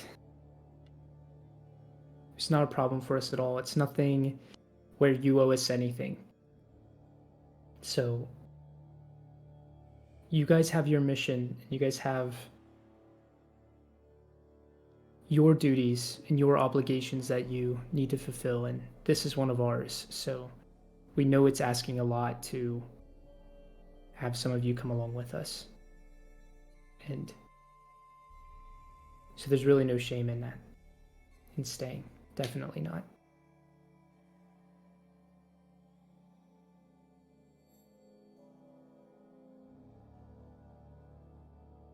Thank you, Poe.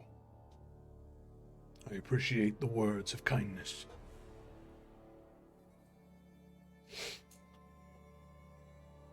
Poe kind of gives a nod and turns to walk out again.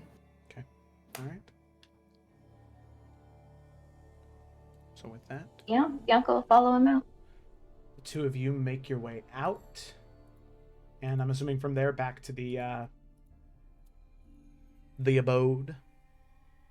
Well, we'd probably get some stew, right? Like, is there a market? Question mark. Well, like I said before, most of the things here, as long as it's not like an expensive item, most things you can find fairly easily for free. Just sort of a take what you need situation. It's if you start taking too much, then it becomes an issue. Right. So, I mean, anything that you want within reason, obviously you can't find like a +3 Vorpal sword anywhere, that's a little ridiculous. Dang it. But That's exactly what I was looking for. it would come in handy, I'm not going to lie. So I think that, just if you give me a laundry list of things you'd like, I'll tell you what you might need to spend some money on and what wouldn't be Dude, available. we got a Okay. laundry list. I mean, mine's only a few things actually. I would like to look for supplies to make healing potions or healing potions. We can buy either, but like where Desmond and Bianca can make some. And then bullets. And that's all I know off the top of my head what at least Bianca needs right now. Mhm. Yeah. Okay. I'd probably say you could get 12 rounds for your revolver here for free. Anything more than that, you would start to have to paying. But there's only 12 more other rounds that they'd be even willing to part with. Right. That makes sense. Okay. And then Okay. I'm an idiot, but I've just been pretending like I know what rounds means. Are those bullets or sets of bullets? no, yeah. No. I'm like, yes. 12 rounds. I think that there's a better word for ammunition that's used in a revolver. Connor, Yeah. you're the expert here. What would that be? I mean, okay, so really, okay, it depends on what kind of revolver. It depends on what kind of load you're using. You can just say bullets. Okay, all right, sounds good. They're cartridges. Okay, so that means you, with 12, you'll be at 23 bullets. Okay. All right. And then... Ooh. Okay, so due to the nature of the camp, you probably wouldn't be able to find any materials to make health potions. But considering your relationship with Valeria and Alika, I'd probably say you could find 2 common healing potions that they'd be willing to part with. Since your standing or renown with the you have some renown with the Brotherhood right now, so you are well liked due to your deeds so far. Started playing Fallout New Vegas, so I'm going to use the terminology. So there you go. You're in good standing with them. Alrighty. So I'd say you could find 2. Cool. And that's all that I know of that I think I need for now. Okay, and then Evan, it sounded like you had quite the list. Well, the result of a coping mechanism. So, Bianca, as you guys are walking out, Poe kind of talked like he normally did. The moment you guys turn around, he is very tense. Kind of once you guys go out onto the road and stuff, he starts saying, "So, very shakily, Bianca, I was just," and he kind of shakily pulls out a piece of paper. "So there are things that I think we should get for this trip and stuff." And he starts talking really fast, like, there's probably not a lot of water down there, so we really need to look and see if there's any like more water skins, so we make sure to bring extra of that. Maybe torches, lots of torches. It's probably super dark down there. Definitely Bianca need will torches. take his hand that's holding the paper. I don't know how to calm you down right now. But if we're doing this, or at least pretend to manage it, because I know, not from experience, but I know what the Underdark is like. And if it's worse than that, I think this is. I'm nervous. I'm very nervous. And I want to be confident and I want to say words that calm you down. But we need to be ready, and you need to grasp it, okay? I'm sorry if that was kind of harsh or anything, but we need to, yeah. And I don't know how to even tell Cecily this. I can already see she's nervous. Not that she'll say it, but I'm scared. And I don't want to be scared. I want to be brave for everyone. Maybe that's just going to have to be Ashima and Kyothi this time, but I don't know.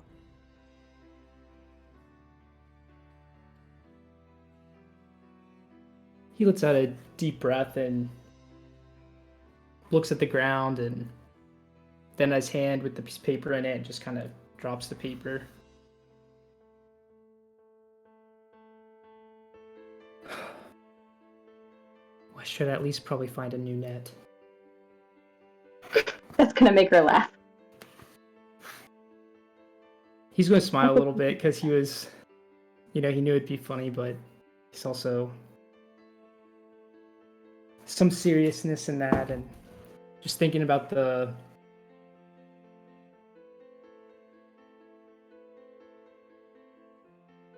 just trying to find a piece of water swake with him. This is terrifying. I have no idea how we're going to find it. I don't know either. Like, Felicity's genuinely like, well, hey y'all, let's go die. Like, well, That's the quote right there. Hey y'all, let's go die. All right, Poe, you can find a note without having to spend, or find a net without having to spend any money. Great. Yeah. Here, do you have a net in your inventory? I think I still have it carried over. Yeah, you do. Okay, cool. You have net. You know what? We'll say you have 2 nets. Oh, what? Yeah. hey. Oh, man. 2 nets. Upgrade. I'm ready for the day where I can give you a +1 net. That's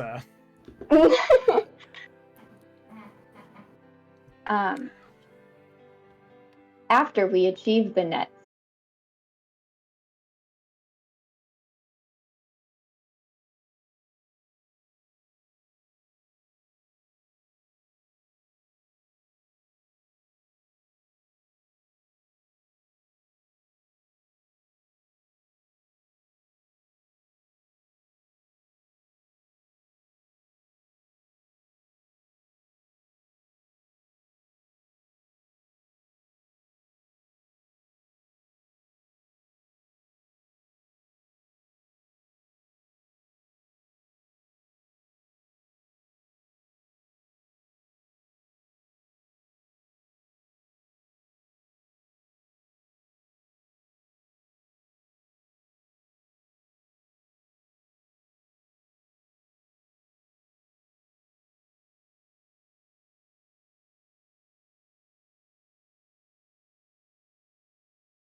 Salamander Coast is back in action. Hello, everybody. Welcome back. I hope that I didn't murder your ears right there by yelling. But I do. oh gosh. All right. Well, we are back. I'm no longer wearing a hoodie. I got hot, so I took it off. You're welcome. I thank you for letting me sit in that silence. That's actually what I wanted to happen, and I'm glad nobody tried to save me there. That was great. Okay. I'm wearing a hoodie still. Not that anyone can see, but I'm wearing one. So That is good to know. It's good to have that in mind. Everybody make your hoodie checks, please. Oh, Felicity No succeeded. snack check. Only. Yeah. Oh no. Yeah. No snack. Only hoodie check. Okay. Eat a hoodie. Eat a hoodie. No, thank you. Alrighty. So let's go ahead and roll the intro and then get back to the Salamander Coast.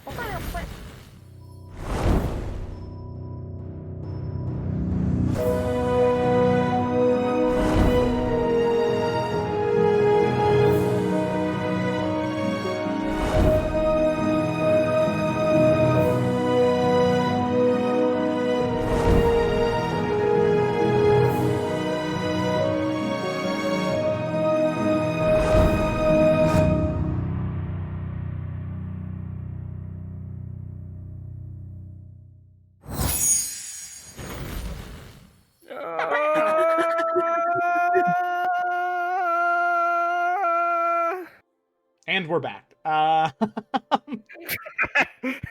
Okay. This time I was counting down and everyone was getting very anxious. So let's go ahead and dive back into the Salamander Coast on that note.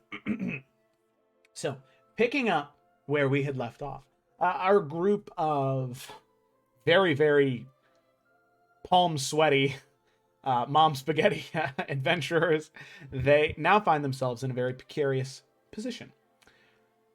They, after receiving a vision or a dream or direct communication from Daku, a seer of the Dark One, somebody who serves at their will, communing with you and wanting to see all of you, so happy to see all of you, and telling you where they are in the part of this town, of this fortress, where you were told not to go. So you decide that you've been the runaways enough. You have moved away time after time after time, and now you don't want to run away. You want to confront it head on. So after going, Poe and Bianca, you go to Valeria, the leader of the Brotherhood. After talking with her, Alika and Luthien, a dark elf who had actually been down in those parts before, after talking with the three of them, Valeria, for one, says that she'll try and find anybody who would be willing to go with you, and Luthien says that he will be going with you, for sure. So, with that, the two of you, Bianca and Poe, you begin to make your way back from that abode, from that area where they had been discussing the different war plans and what exactly the next move was for the Brotherhood. You make your way back from there, but while the two of you were doing that, Desmond, you had summoned a fey creature into existence using the spell Find Familiar. You summoned a little fox by the name of Maggie, or Magnolia. Skunk. Skunk. Sorry, did I say fox? Yeah. Yeah, my bad. I realized what I said. Hey, she's foxy, but She is also skunky. I don't know if this. I don't know if you had any art in mind, but I did. Oh, is it not gonna work the way that I want it to? I guess it's not. Dang. Well, I have a little character sheet for whenever. Oh, wait a second. You know what I can do is I can. Oh, view character artwork. Here we go. Show to players. There you go. Holding a little apple. That work? There you go. Hope it's loading. Oh my lord. Oh, That is so cute. kawaii as hell. cute. Sorry, people on the stream, apparently. It's only just a bar of blue and green for you. My apologies. She's got little L'Oreal hair. I love it. Maybe it's Maybelline. Alrighty. So you Arnold. summon your small skunk Maggie, and you then continue your way back to the abode. And as you get back, Ashima, you can see, has been trying to destroy those small statuettes, but has had no chance in doing so. No luck. So, as the three of you reconvene, you begin to talk and chit-chat, and then eventually, after a while, Bianca and Poe return. So now the six of you reunited at about 1 p.m. in your small cottage in the echo of Coldober. You sit and you wait. So Bianca, Poe, you make your way back in, and the three of you can see the two of them enter. Definitely seeming a little more tense than when they left, but they are back and they have returned in one piece. So as they re-enter the cottage, I pass it off to the five of you.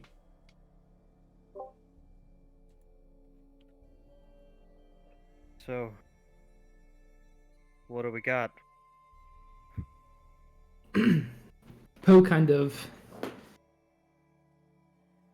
tilts his head a little bit, looking at the ground, and well, we met someone who's been down there and back. And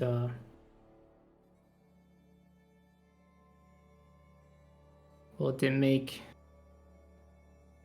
going down there any better at all, actually. He was the only That's survivor one. of his group. Yeah, they said every other person they've sent down there has never come back.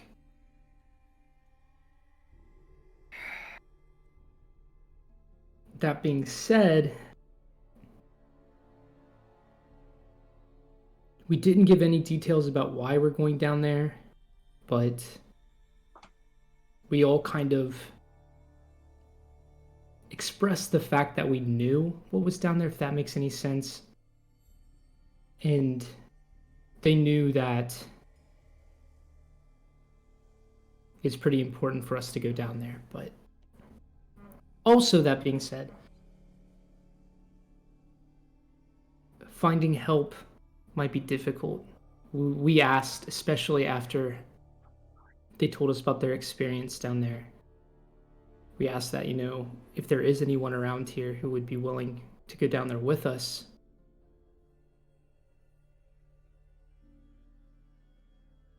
I mean, I'm going to be honest. The more help, the better, because it's not really looking good. And he's going to kind of look at Bianca to see if she has anything else to add to that. I mean, he basically covered it. It's just the news from the one person who's been down there didn't make it seem like I just don't, it's not going to be like the last time. Like, I was kind of approaching it like it was going to be. Like, we could kind of sometimes talk our way out of situations or run.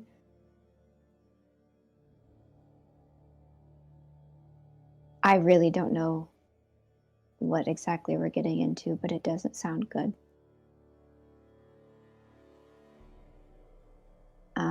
And I just think everyone really needs to know that.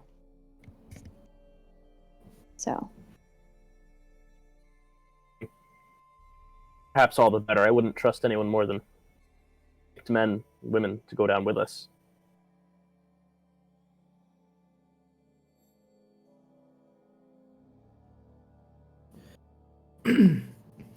Keothi,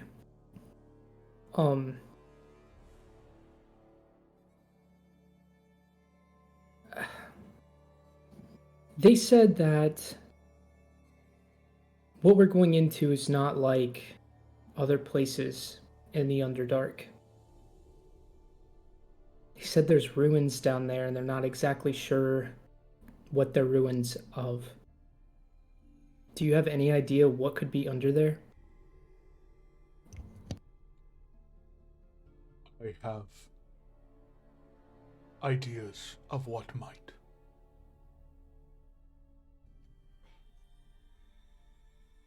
You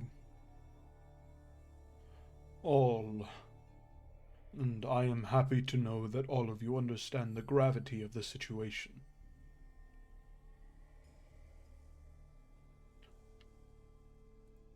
But all of you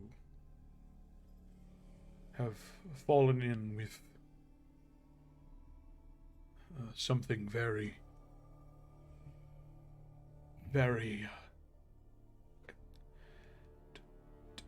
evil isn't the right word. Beyond that,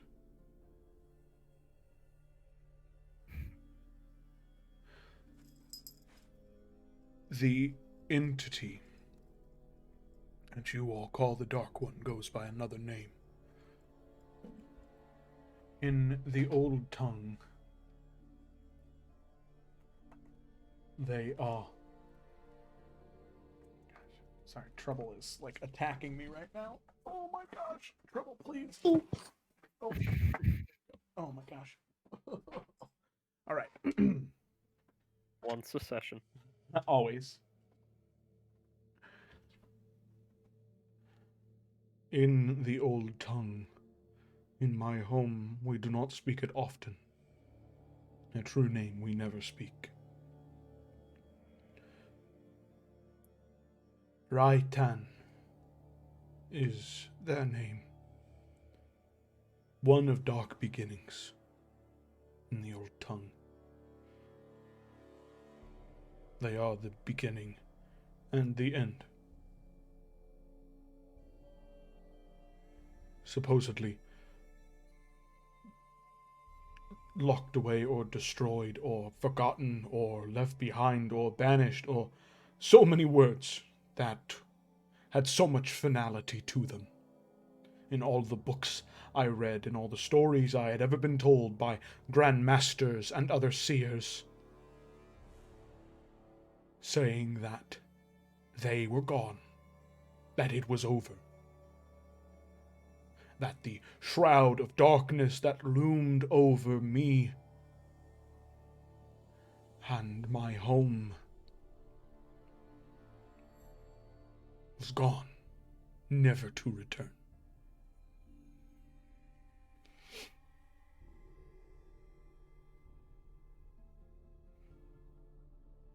But it seems as though they lied.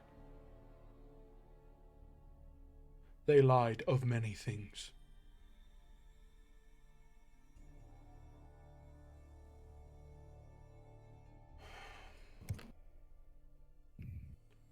So, there are many things that could be down there, Poe.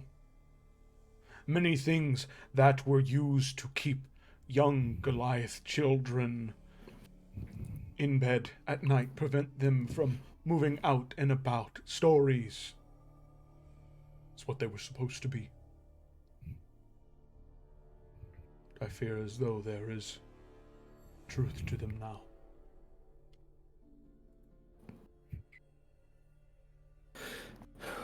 Well, I'm really glad that at least one of us has an idea of what's down there, but and I don't want to put you on the spot, but knowing all of this, knowing all the possibilities of what might be down there, and not being in the situation that the rest of us are in, why are you willing to go down there with us?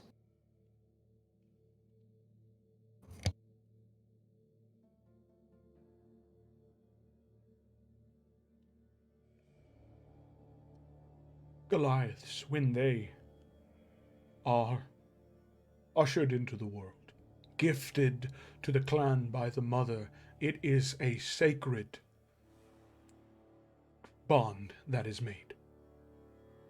Above all else, you will protect your family, you will protect the knowledge of your ancestors, and you will make sure that those who cannot defend themselves are protected by you. Even those who are not part of the clans of Shaika, the warriors.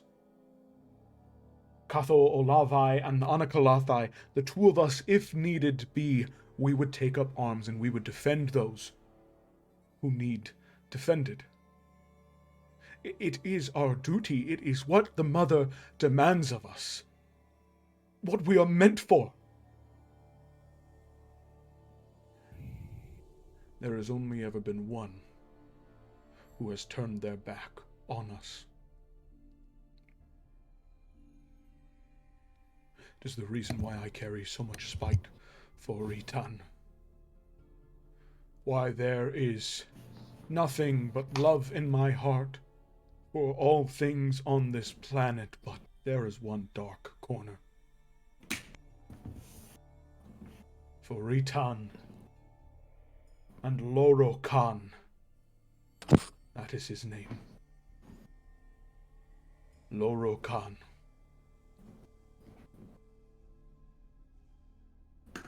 Goliath. Blessed or cursed, I prefer to see it. By the Dark One, given eternal life. One of the 13 Lords of Shadow. He betrayed my people. He abandoned us for selfish reasons.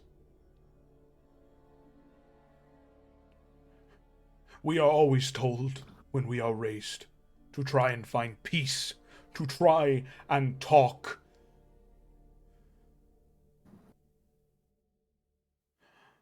But if I have the opportunity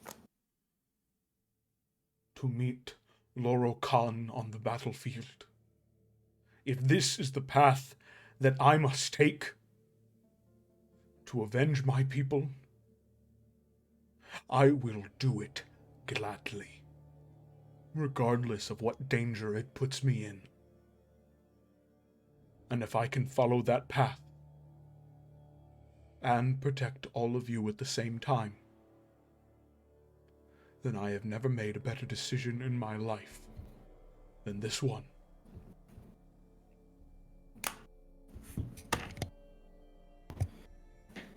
Poe kind of nods and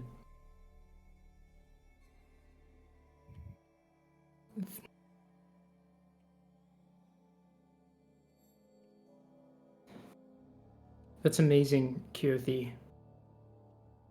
Like I said before, we're very fortunate to have someone who knows so much about this. But I can't lie, I was really hoping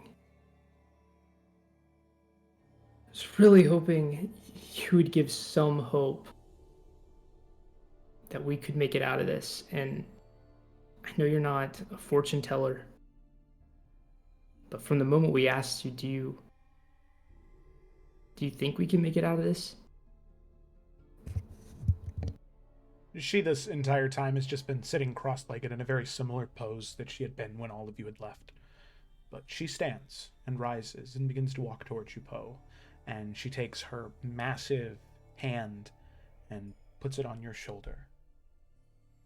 And she says, "By all the grace and strength that has been gifted to me by the Mother, not just to you, Poe, or you, Cecily, or you, Ashima, Bianca, or you, Desmond,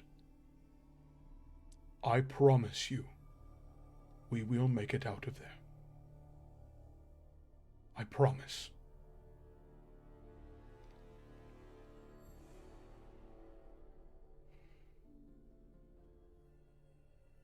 I'm just gonna go find somewhere to sit for a little bit, I think.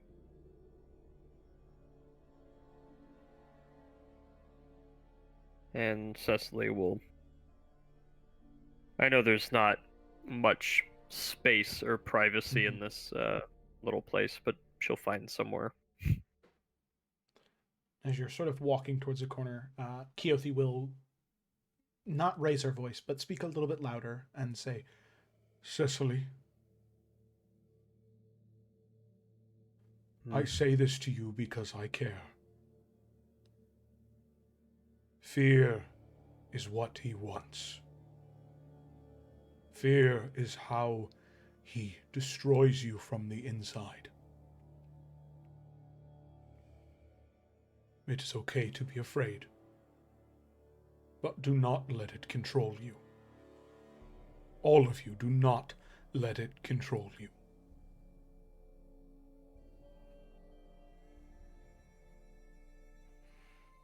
I must meditate before we go.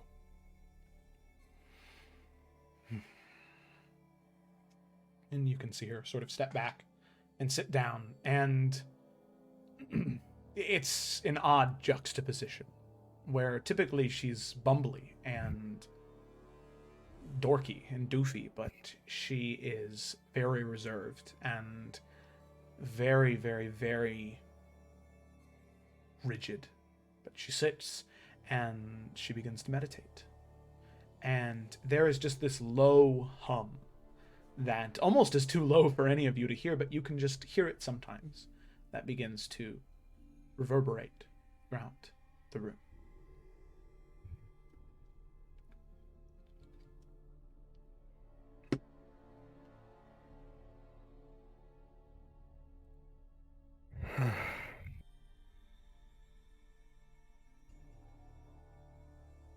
Well, with that in mind, Cecily will still find somewhere to be alone. And she's probably, I mean, she wouldn't call it meditation, but she basically will. She'll breathe the way she was taught to when anxious. And she'll go ahead and get out her journal, and if no one bothers her, she'll keep to herself the rest of the day.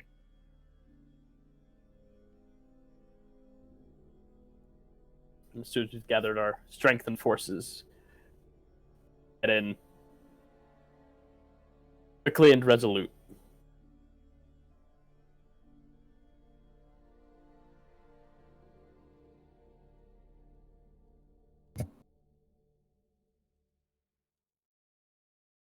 Do you guys think we have everything we need?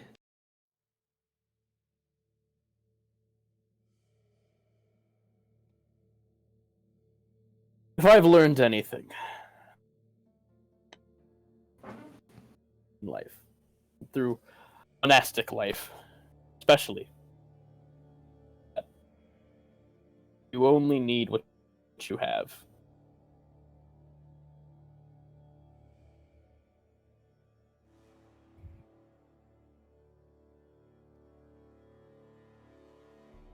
We also have everything from left over from when we were planning on a longer travel. I think we're kind of prepared, assuming it's going to be a while down there, but I don't know how much, I don't know how deep it is. I don't know how long we'll be down there. Is it daylight right now, Joe, or is it nighttime? Yeah, right now it's daylight. It's still, let's see, what does it say? Yeah, it's only 1:30, 2 o'clock. It's still Okay. still light outside. Well, I think I'm going to spend some extra time taking a walk outside, enjoying the sun, because even the last time we were underground, it was way too long for me.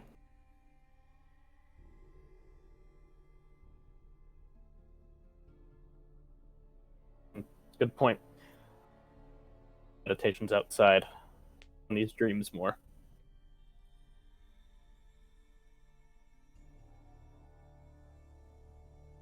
Bianca's going to do two things. She's first going to write a letter to her family. And then when she's done with that, if Kyo still looks really deep in meditation, she's not going to ask her anything, but she's going to then lay down. She's going to get in front of a mirror, lay down like a cloth to kind of like catch, like when you give yourself a haircut or something, you need to have something to catch it.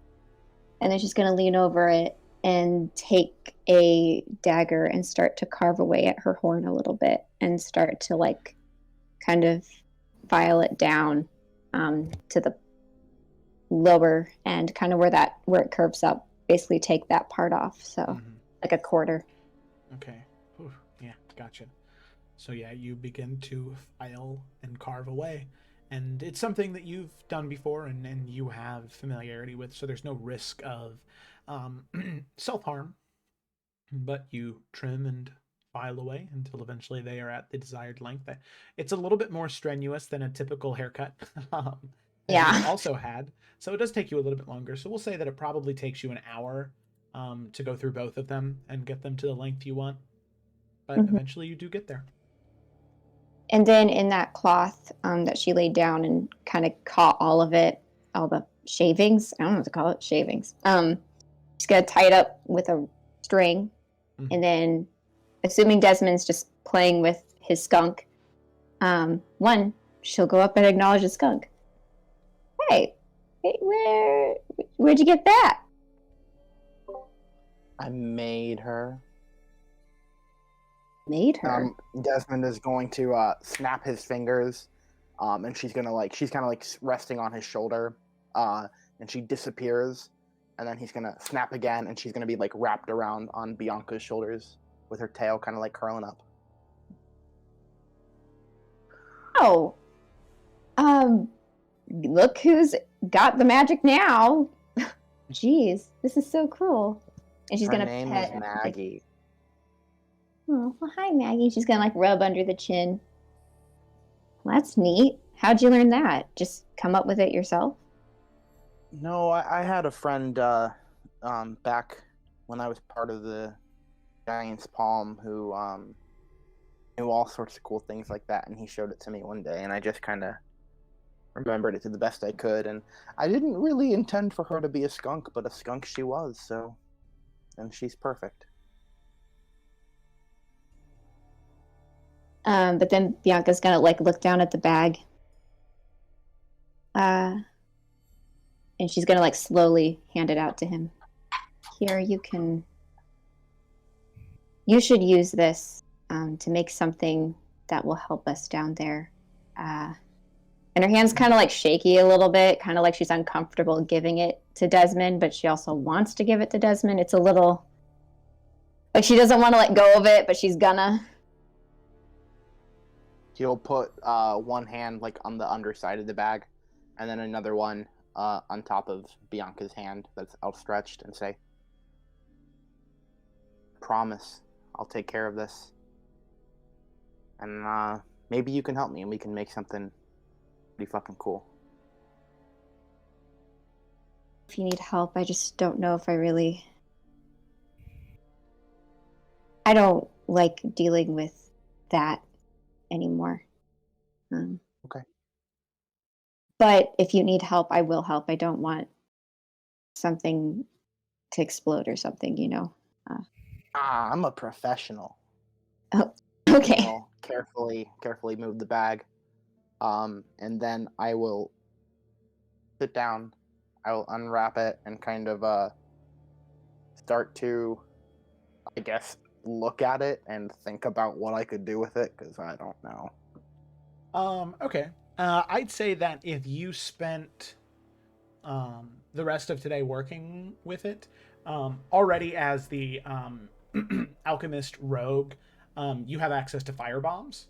So what I'd say is that if you're going to go ahead and use that, I'd probably say that you maybe using tiefling horn shavings, you could increase the damage from 2d6 to 3d6. Cool. How much of it do I use for how many bombs? Well, the thing is, you can just kind of make as many as you can. So, we'll say that for... here's what I'm going to go ahead and do. I'm going to go ahead and say that you have enough horn shavings to do that for 10 fire bombs. And then any after that, it goes back down to being 2d6. Okay. So what I'm gonna So do is I think I okay. don't know if I ever wrote down what bombs I had. I added 2 of them. Right now, all I have is the bomb and the fire bomb. Okay. So I guess I will also take because I only have 3 pouches. So I guess I will take one of the fire bomb that I have out, and because I know I used a flash bomb or something recently, so I'm gonna take the fire bomb out and kind of just leave it be, and I'll make 2 fire bomb a la Bianca, and replace that one, and have my 3rd one be with that, and then I'll keep the rest of the shavings on me for later.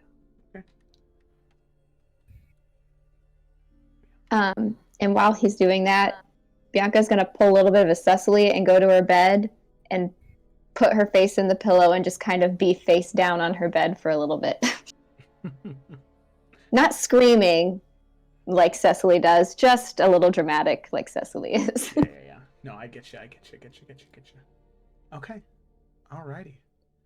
Sounds good to me. Anybody else having anything special they're doing aside from taking a walk or sighing or meditating? Or using Bianca's horn shavings to make extra potent fire bombs? What the heck? Ready to face the Fire Lord. So, Cecily, this likely doesn't involve anyone else, but she will write a journal entry, which I actually have already put up on the World Anvil. I wrote it just now. And she is going to find a drawer in the house and just tuck the journal away and leave it. And then she'll just lay on her bed as the evening approaches, and she will take out her locket. She's been thinking about it a lot more lately.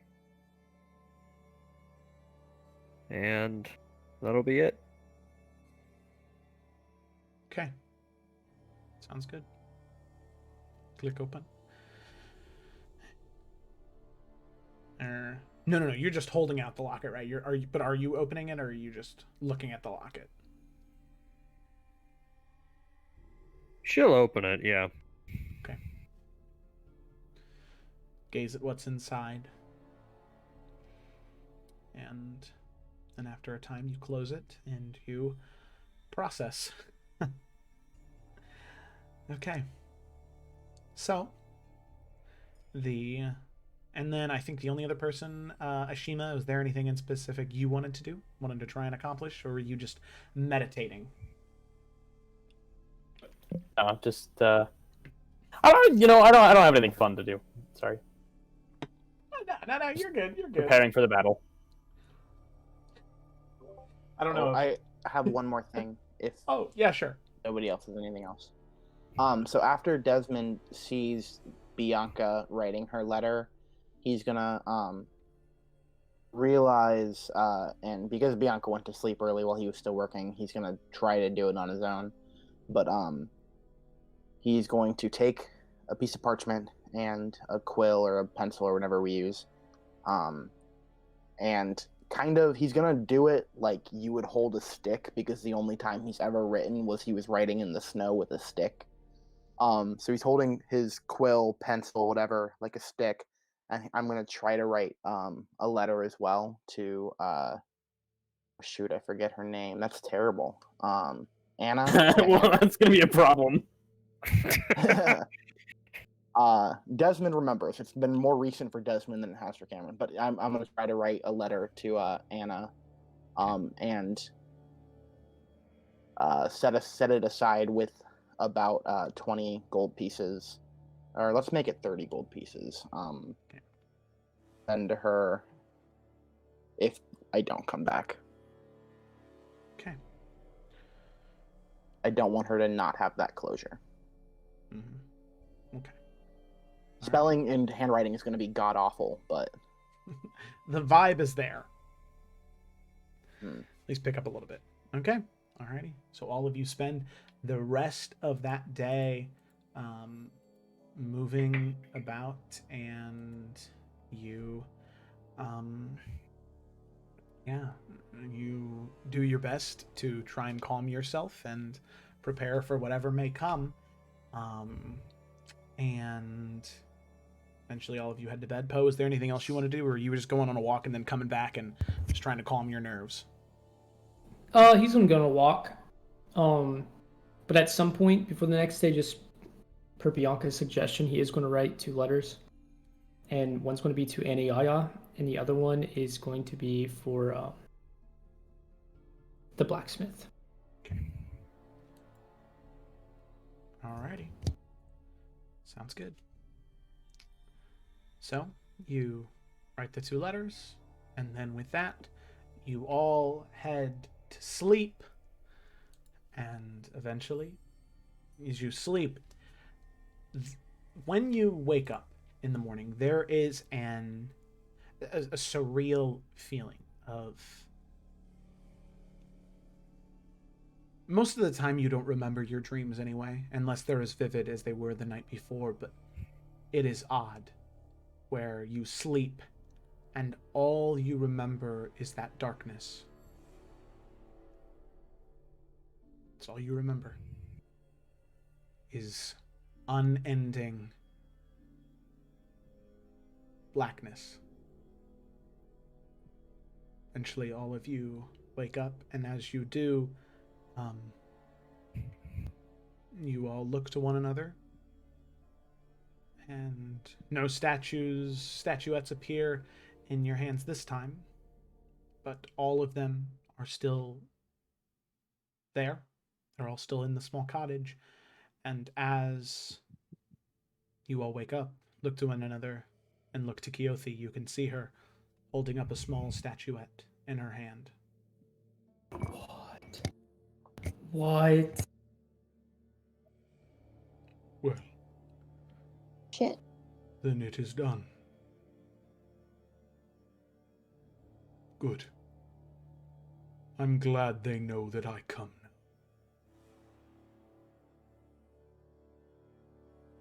We should make our way.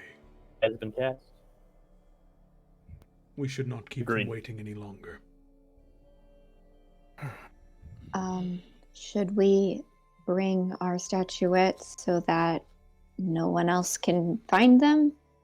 No one that shouldn't know, since we couldn't destroy them? If we are successful, we won't need to bring them. If they're unsuccessful, it won't matter.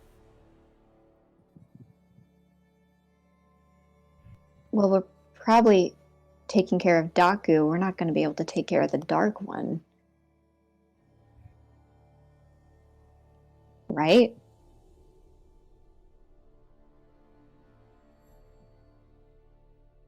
So the statuettes would probably remain.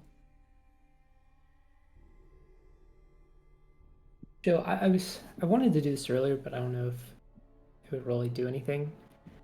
Mm-hmm. But with kind of like, I don't know if using this is going to do anything, but can I like combine some kind of like divine sense and some kind of like maybe wisdom roll to kind of just... Are these things super ominous and clearly we don't want anything to do with them, or specifically Poe in this case? Or is there something just like, we need to bring these? Go ahead and drop divine sense in the chat for me, because that'll give me a better idea. Because I know that it's detecting the presence, but I want to read the I want to read the text specifically. So if you could drench it in salt water, I would really appreciate it. I prefer Atlantic. Okay. Niche oceanography humor. I'm you. really here for that. Yeah, no problem. Presence of a strong, rich, like a noxious odor and powerful good rings, like heavenly music in your ear. As an action, you can open your awareness. Till then, you know the location of any celestial fiend or undead within 60 feet of you that is not behind total cover. Within the same radius, you also detect the presence of any place or object that has been consecrated or desecrated, as well with the hollow spell. Hallow? Wait, Hallow. Hallow? Hallow. Hello. Hallow. How are you? Okay. You can use I'm this good. Okay. It's an action you can cast Detect Good or Evil until the end of your next turn. Okay, cool. Alrighty. So, Poe, you use your Divine Sense. So go ahead and mark off an expended use for today, since this is a long rest thing. But unless you would have done it the day before. I mean, if you think Poe would have done it. Let's just do it now. I don't want to All right. have to backtrack. Okay.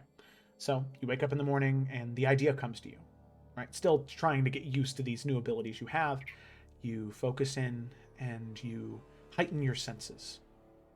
And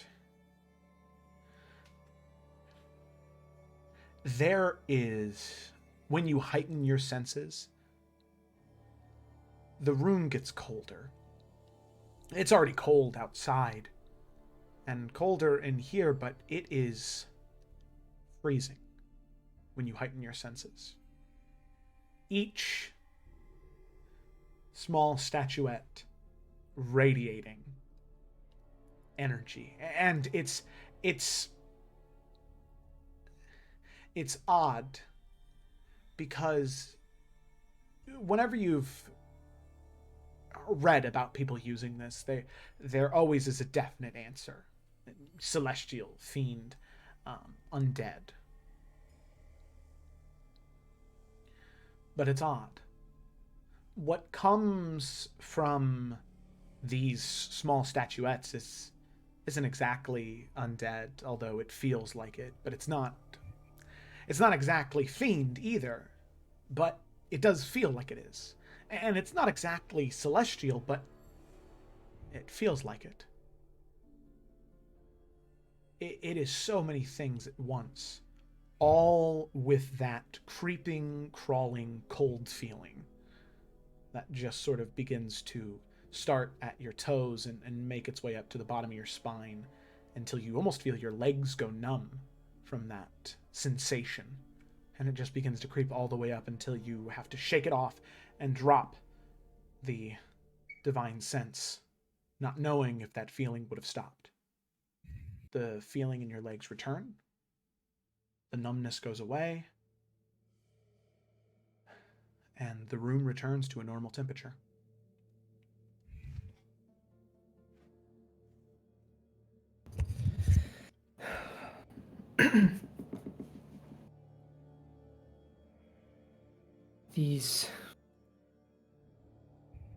There's something with these. I don't know what it is, but Shima, I think you're right. I don't think these things were given to us to help us by any means.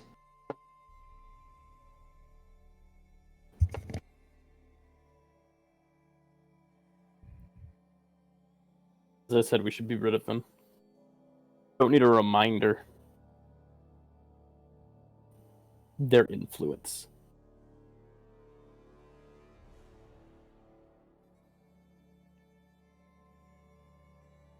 So, how do we get rid of them?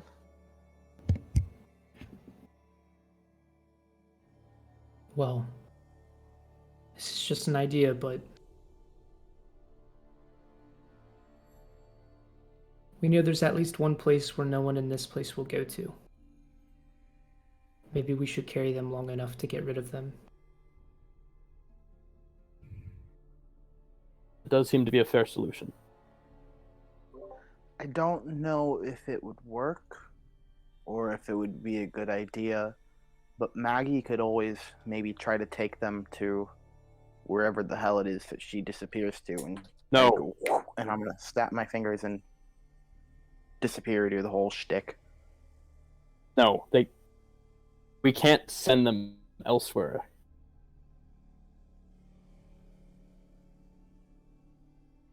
Shima's right.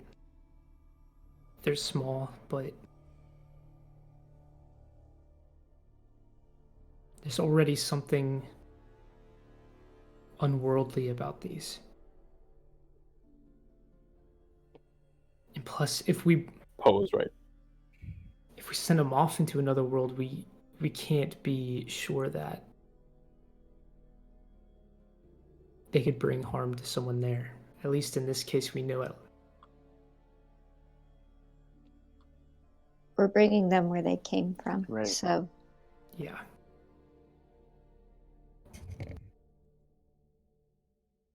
but that was a good idea, Desmond.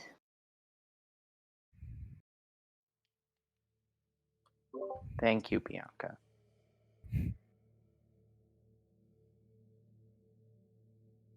Makes a good point. They're our burden to carry now. We should perhaps take them with us and then dispose of them. They won't be found. All right, let's not hype this shit up anymore. Let's go. Yes. We should stop by that Yeah, we need to go get Lucius and maybe whoever else wants to come. I hope we don't find him with one of these. I don't know.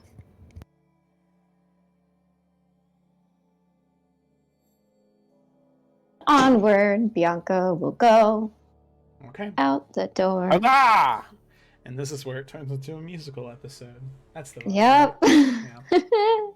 So all of you make your way out into the very, very, very cold, cold morning. Maybe 9-10 degrees if you live in Indiana. Probably what you experienced this morning leaving your house.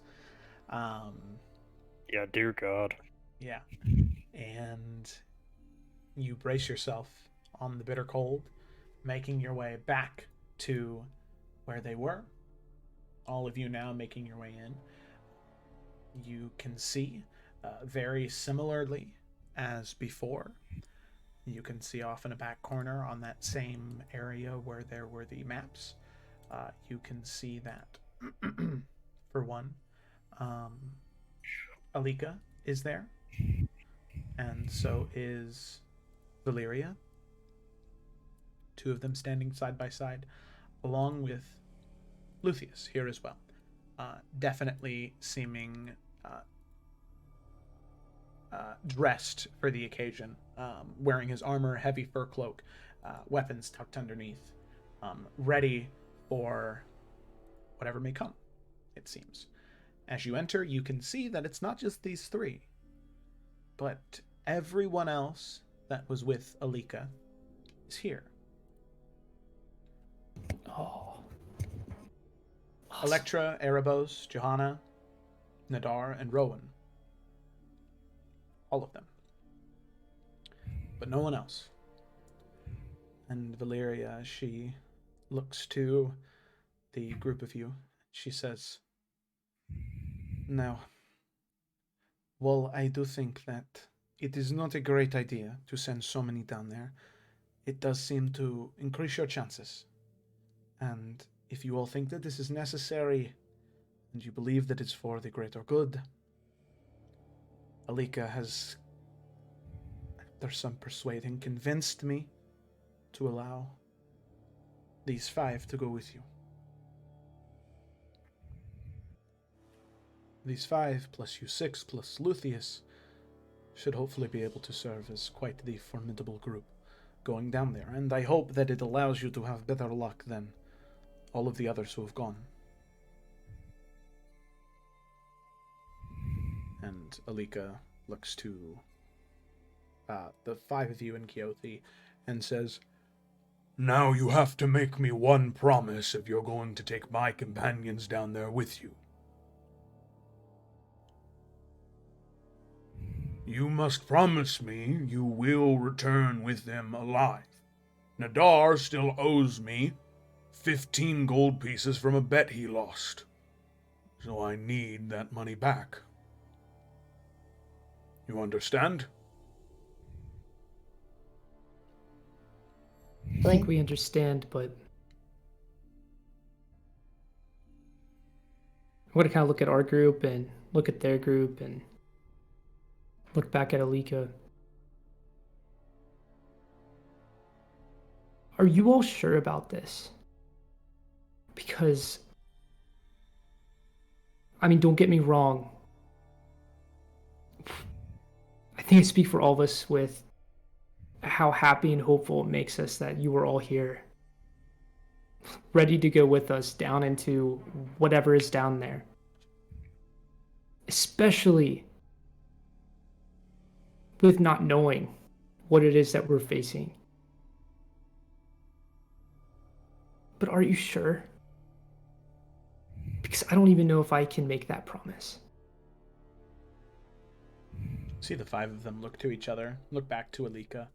You can see Electra do that same sort of shit-eating grin that she always has, and she says, well, listen.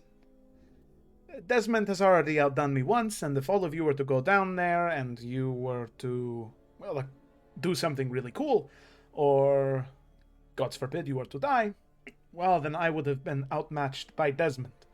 And she looks to you, Desmond. I don't know if that's something I could live with. You would just be one of many. No shame in that. Joanna. Isn't that right, Cecily?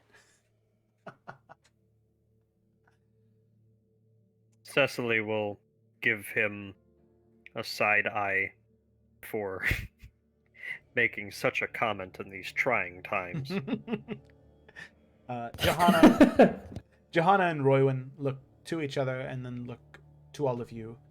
And Johanna speaks and says, it is very obvious to me that all of you have an idea of what is kind and good in this world.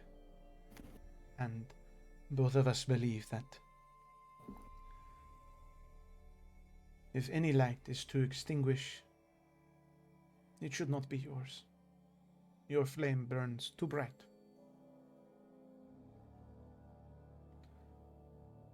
And Erebos says, I am, and I never have been afraid of death. I look it in the face every day. It is my nature. I would be more than happy to stare death in the face for all of you. It is the least I can do. And then Nadar, the white dragonborn, sort of looks to the four others who just spoke and says, Well, I hate to dampen the mood, but for me it's glory, I suppose. If everyone else who's gone down there has died, and we all return alive, well, Nadar may get a song or two written about himself.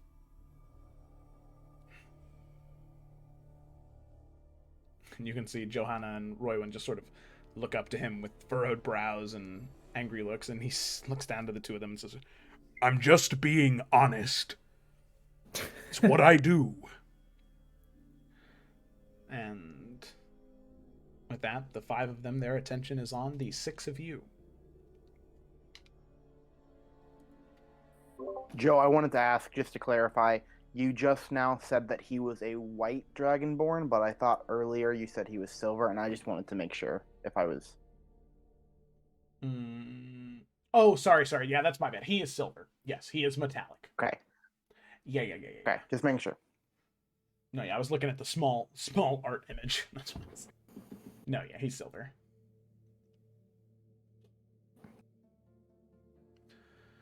Well, Poe's going to nod and listening to all of them, and then go back to Anika. I think you know more than I do that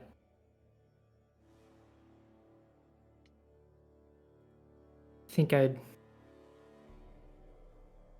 be foolish to promise you that certainty. I think Bianca and I, we both came in here yesterday really not even expecting one person to come with us. Instead, we have your companions, and I can't guarantee their safety, so I'm not going to promise that. I'm sorry, but I know it's hard, especially for your guys' cause, to be sending this many people down and potentially throwing them into the fire, especially for a cause you guys don't understand, and maybe not specific to our situation at least, but there's one thing I can promise you. It's if a single one of these companions do not make it back, and I do, then I'll swear my sword to you, and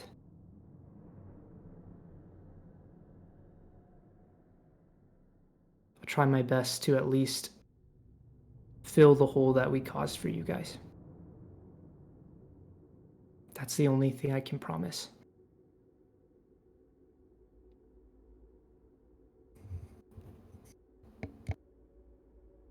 And Alika and Valeria look to each other and nod. And just about as Valeria is about to open her mouth and speak, somebody bursts through the door. A soldier of the Brotherhood, panting, completely out of breath, and says, "I bring news from Brumsgrove. And news from Brumsgrove. There's, and from Belka, there's." And you can see Valeria and Alika sort of run over and grabbing like a mug of ale, bringing it over to him, and some water, pulling it up and saying, "Drink. What news from Brumsgrove? What do you mean? What is happening?"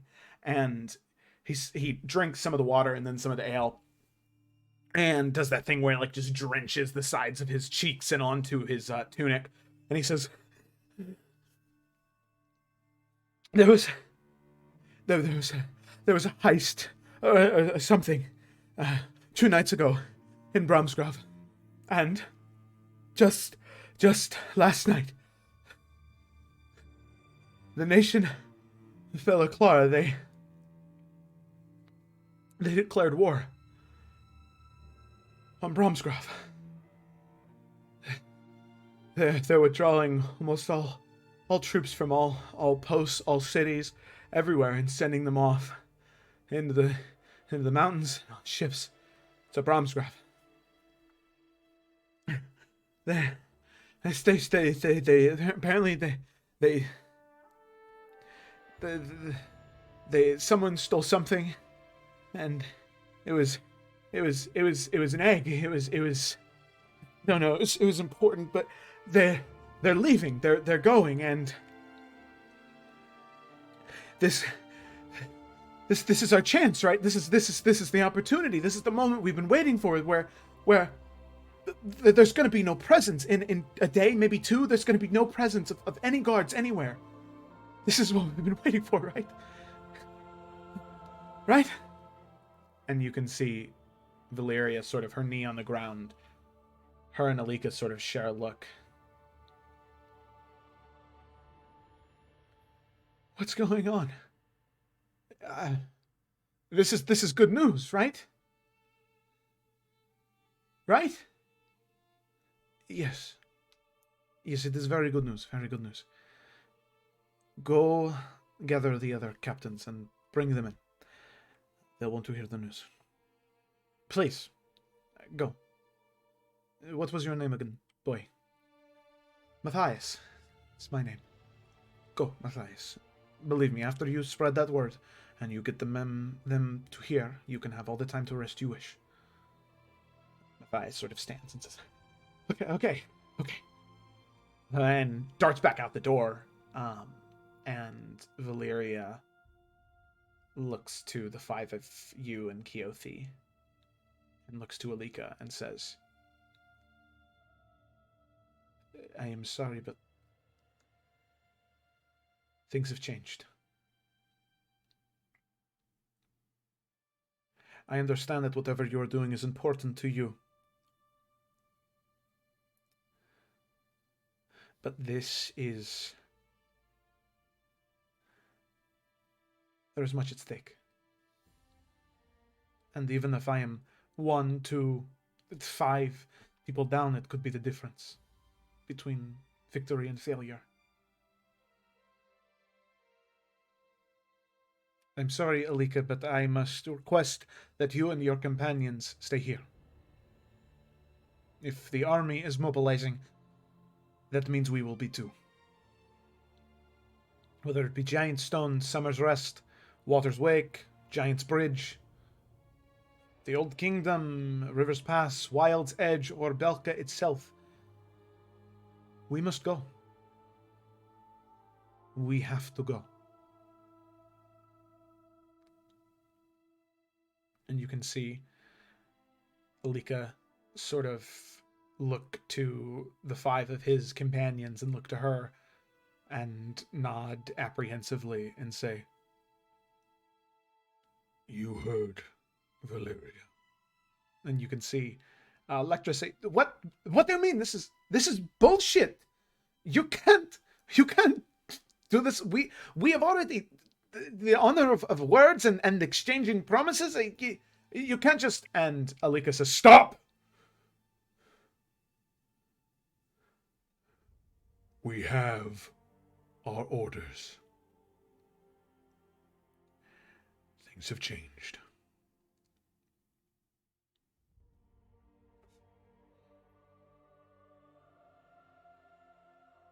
And Alika looks to the 5 of you and says, and looks to Valeria. I will go gather the other captains. Please, excuse me. And makes his way out. And you can see that Valeria, you can hear that just tightening of the leather around her fist. She balls it up.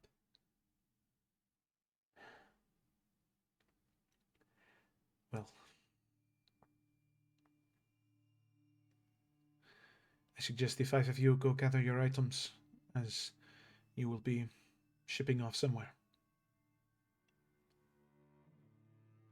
Remember, you all wanted to join the Brotherhood. You knew that at any moment your life could be upheaved.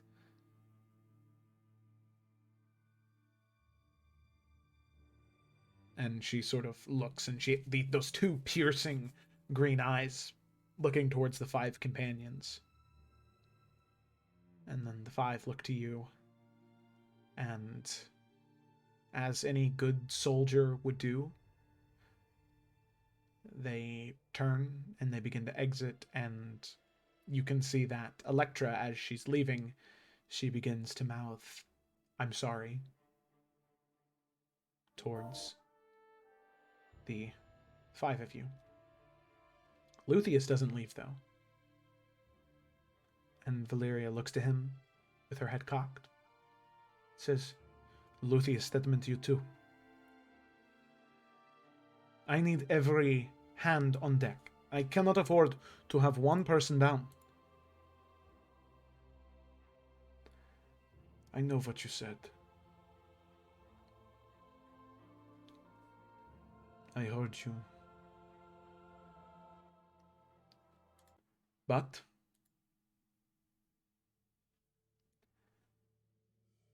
I refuse. And you can see Valeria's eyes grow wide. And then her eyebrows sort of move back down as they furrow. She says, I'm sorry, what did you say to me? You refuse? And Luthien stands up straight, no fear in his eyes. Yes, I refuse. Did I not speak clear enough?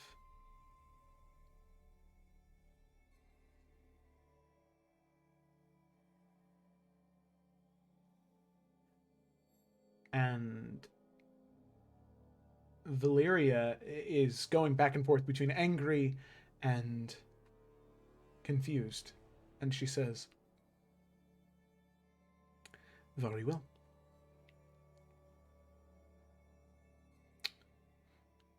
It was an honor serving with you, Luthien. And if you have a change of heart, the Brotherhood would be more than happy to welcome you back. I just hope that that Brotherhood is not led by me when you return.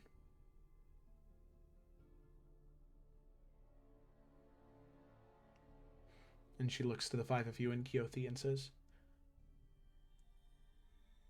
I apologize for the abruptness of the end of this meeting, but the captains will be here shortly, and it seems as though the 6 of you and Luthien should be on your way, as it seems as though this is very important to him. We thank you for your hospitality. Your apology is not accepted. I do not deal with warmonger. You are a person. When you wage war, you're not waging war against soldiers, the very people you fight for. And Nashim will take his turn and leave.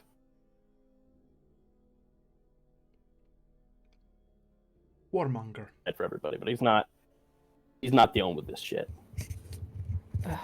Warmonger. Please forgive him. Poe's just kind of caught up in everything going. He's going to fall out. Ishima out.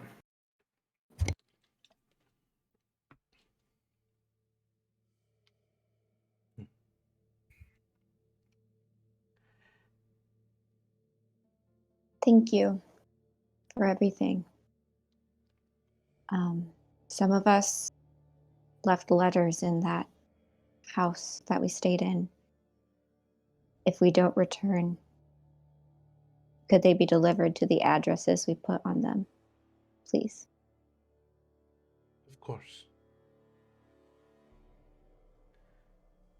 And then Bianca will kind of nod, look to Desmond, Keothi, Cecily, and Luthien, and kind of be like, let's go. And turn around and follow Poe and Ishima. So all of you exit, and eventually, the last person being Keothi, Valeria does place her fist to her chest, opposite of her heart, give a slight head nod to Keothi and say, Zahodalar Anakalathai. And Keothi returns the bow, but not the words, and ducks underneath the frame of the door and makes her way out with the 5 of you and Luthien. A group of you make your way to the northwest corner of the fort. Or are you stopping anywhere first, or are you headed straight there? I don't need to stop. Let's go. Let's do it. Yeah, no more delay. It's time. Okay. So, with that, making your way back through the snow-covered buildings, the Goliath-made structures, you 5 with Luthien and Keothi, you begin to make your way to the ruins of this Goliath city. You can see the people begin to thin out, making your way from the northeast to the northwest corner. Although the sun is bright, as it's probably now 9 a.m. after that exchange, the sun is high in the sky, every once in a while being covered by clouds. The further north you get, the further west you get, the darker it grows. Shadows cling to buildings, like scared animals avoiding its prey, but the closer and closer you get, the shadows turn from prey to predator, ignoring the sunlight, choosing to go wherever it pleases. Eventually, making your way through, there is one larger tower that seems was once part of an inner wall. Luthien leads you to that tower, and then down a rounding set of stairs. Eventually heading down these rounding stairs, you all get to what looks to be a ravine. For those of you that don't have dark vision, you are almost completely blind. Aside from the 5 feet that's around you, there is nothing you can see. So if nobody else is doing anything else, Keothi will light a torch. She'll begin to light it, shedding some light on what you can see. And you can see a ravine that begins to head down. And even for those of you with enhanced or superior dark vision, you cannot see the other side of that ravine. And you cannot see the bottom of the ravine. Luthien pulls out a sturdy hemp rope, ties it on an anchor, and tosses the rope down. And says, "Down there is what we want. Last time I was here, I did not make it far. I rounded one corner into one room, and there was the thing with the eyes and the tapping on the ceiling. It's as far as I got. But we will get farther. I know." And he's the first one to go down. Could I ask him a question before he starts his son? Yeah, sure. As he grabs onto the rope, he sort of stops hearing your question. So, if I following everything in the room back there,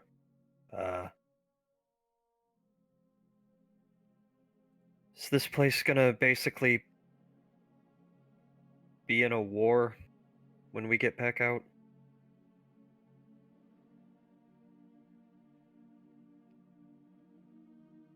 I do not think so.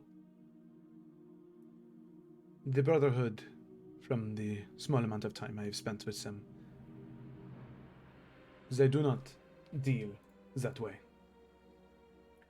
They will infiltrate cities where there is lower guard presences. They will sow unrest. They will do what the government has been doing to them for years. They'll spread propaganda. They'll make the people unhappy with the government and gives them an alternative. The Brotherhood does not shed blood unless they are either backed into a corner with no escape, or the people will fight with them.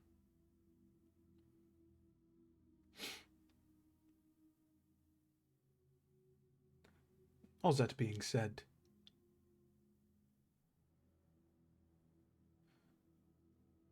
when Valeria served in the army, she did not receive the title of Huntress because she was especially good at hunting deer. So, I suppose then anything could happen, but I believe our mission lies ahead. Right. Okay, then. Fuck it. Let's do what we have to do. Alrighty. So, all of you begin to rappel down with Luthien. One by one, sliding down, until eventually all of you are there. So let me go ahead. Bada bing, bada boom. Okay. So, one by one, with Keothi's torch lit, eventually you all slide down, and hopefully this works here, since I preloaded the scene. Ooh, man, alright. So some of you might take a little second to load there. But then hopefully it should pull you just to the right area. I think I've got it. It's very dark. Mm-hmm. If you're just seeing blackness, I've found that zooming out helps. Yes. Sometimes my laptop decides to start me in the corner for some reason. Yeah, I tried to have it start so it was just in the right quadrant for you, but it seems like for some people that didn't exactly work out. See, it's gonna be a huge map eventually. Gotcha. Mega dungeon. Okay. I am so ready for a mega dungeon. So is everybody there? Everybody seeing? Craghammer vibes. Yep, I see. Okay. So with that, as all of you repel, my only question was, Cecily, were you going to cast Dancing Lights? Yeah, I mean, she would attempt to, and kind of scatter them around the room. And I know we're dealing with a land where shadows ignore the sun, but if if the dancing lights still work, then yeah, Mhm. she'll use them. They do. And actually, those little globules of light on there, you should be able to control them. Oh, fuck yes. Technology. All right. Well. So, yeah, let's see. As you cast Dancing Lights, and all of you have finally repelled, torches lit, ready to proceed forward, that is where we're going to go ahead and end tonight's session. And also, Desmond, Cecily, Ashima, Poe, and Bianca, I would like to cordially welcome you to level 4. Whoa! Level 4! Whoa. Oh my god. Whoa. All right, I want my microphone back. None of that. It's for speaking, not for eating. I didn't eat it. God. Well, Food at home. there we go. What? That was nice. Well, yeah, it was, Gemma. So you guys are level 4 now, so you just got to level up before the session is before next session, next Tuesday. Level 4, so ability score improvement or feat for everybody. I'm excited to see what you pick, and I'm sure it's because I just really want you guys to breeze through this. Super easy peasy lemon squeezy. Right. Of course. Why? Mhm. You love Okay, us. but if we do get through this easy peasy, we will have worried way too much about things. Yeah, No, I'm sure you we guys will. won't. I think we worried the right How amount. does one? How does one level up on Foundry, Forge, whatever this is called? Man, I missed the level up announcement. You Oh, did. Yeah, That's okay. sorry. And we're down in the dark. We're in the dungeon. Man, Yeah, I that know. sucks. it's okay. Joe, redo it for me. Re-narrate. Yeah, okay. How about this? I give you the One more timestamp of the time. video where you missed. Can you at least announce to me that I'm leveling up? So, with that, I would like to cordially welcome Desmond, Cecily, Ashima, Poe, and Bianca to level 4. Yeah. There you go. There you go. Alrighty. So, thank you so much for watching. If you stuck in the whole time, I appreciate you. If you really enjoyed, leave a follow. We'd love to have you be on the journey, especially for the wild-ass combat they're probably going to go through, maybe, who knows, in the next few sessions. So, level 4 buddies in the dark with 2 NPC companions. We got 7 people total. So, I'm sure it's going to be fine. And all a right. skunk. Maybe. and a skunk. So with that, if you would like to, I recommend that you join the Discord. There we go. Lots of stuff going on there. It is very cool. Lots of cool people there. All my players are there, and they're pretty cool. And there you go. There's Maggie. Boop, boop, boop, boop, boop, boop. Alrighty. 8 companions, or 7 companions and a skunk. I'm sure they got it. So thank you so much for watching, and that is it. So I hope that you have a great rest of your evening, and I cannot wait to see you on a bunch of weirdos in there. Yes, Amoeba, very much so. So I cannot wait to see you on either Friday, Saturday, or next Tuesday. Thank you so much for watching, and have a good one. Farewell. Yeah.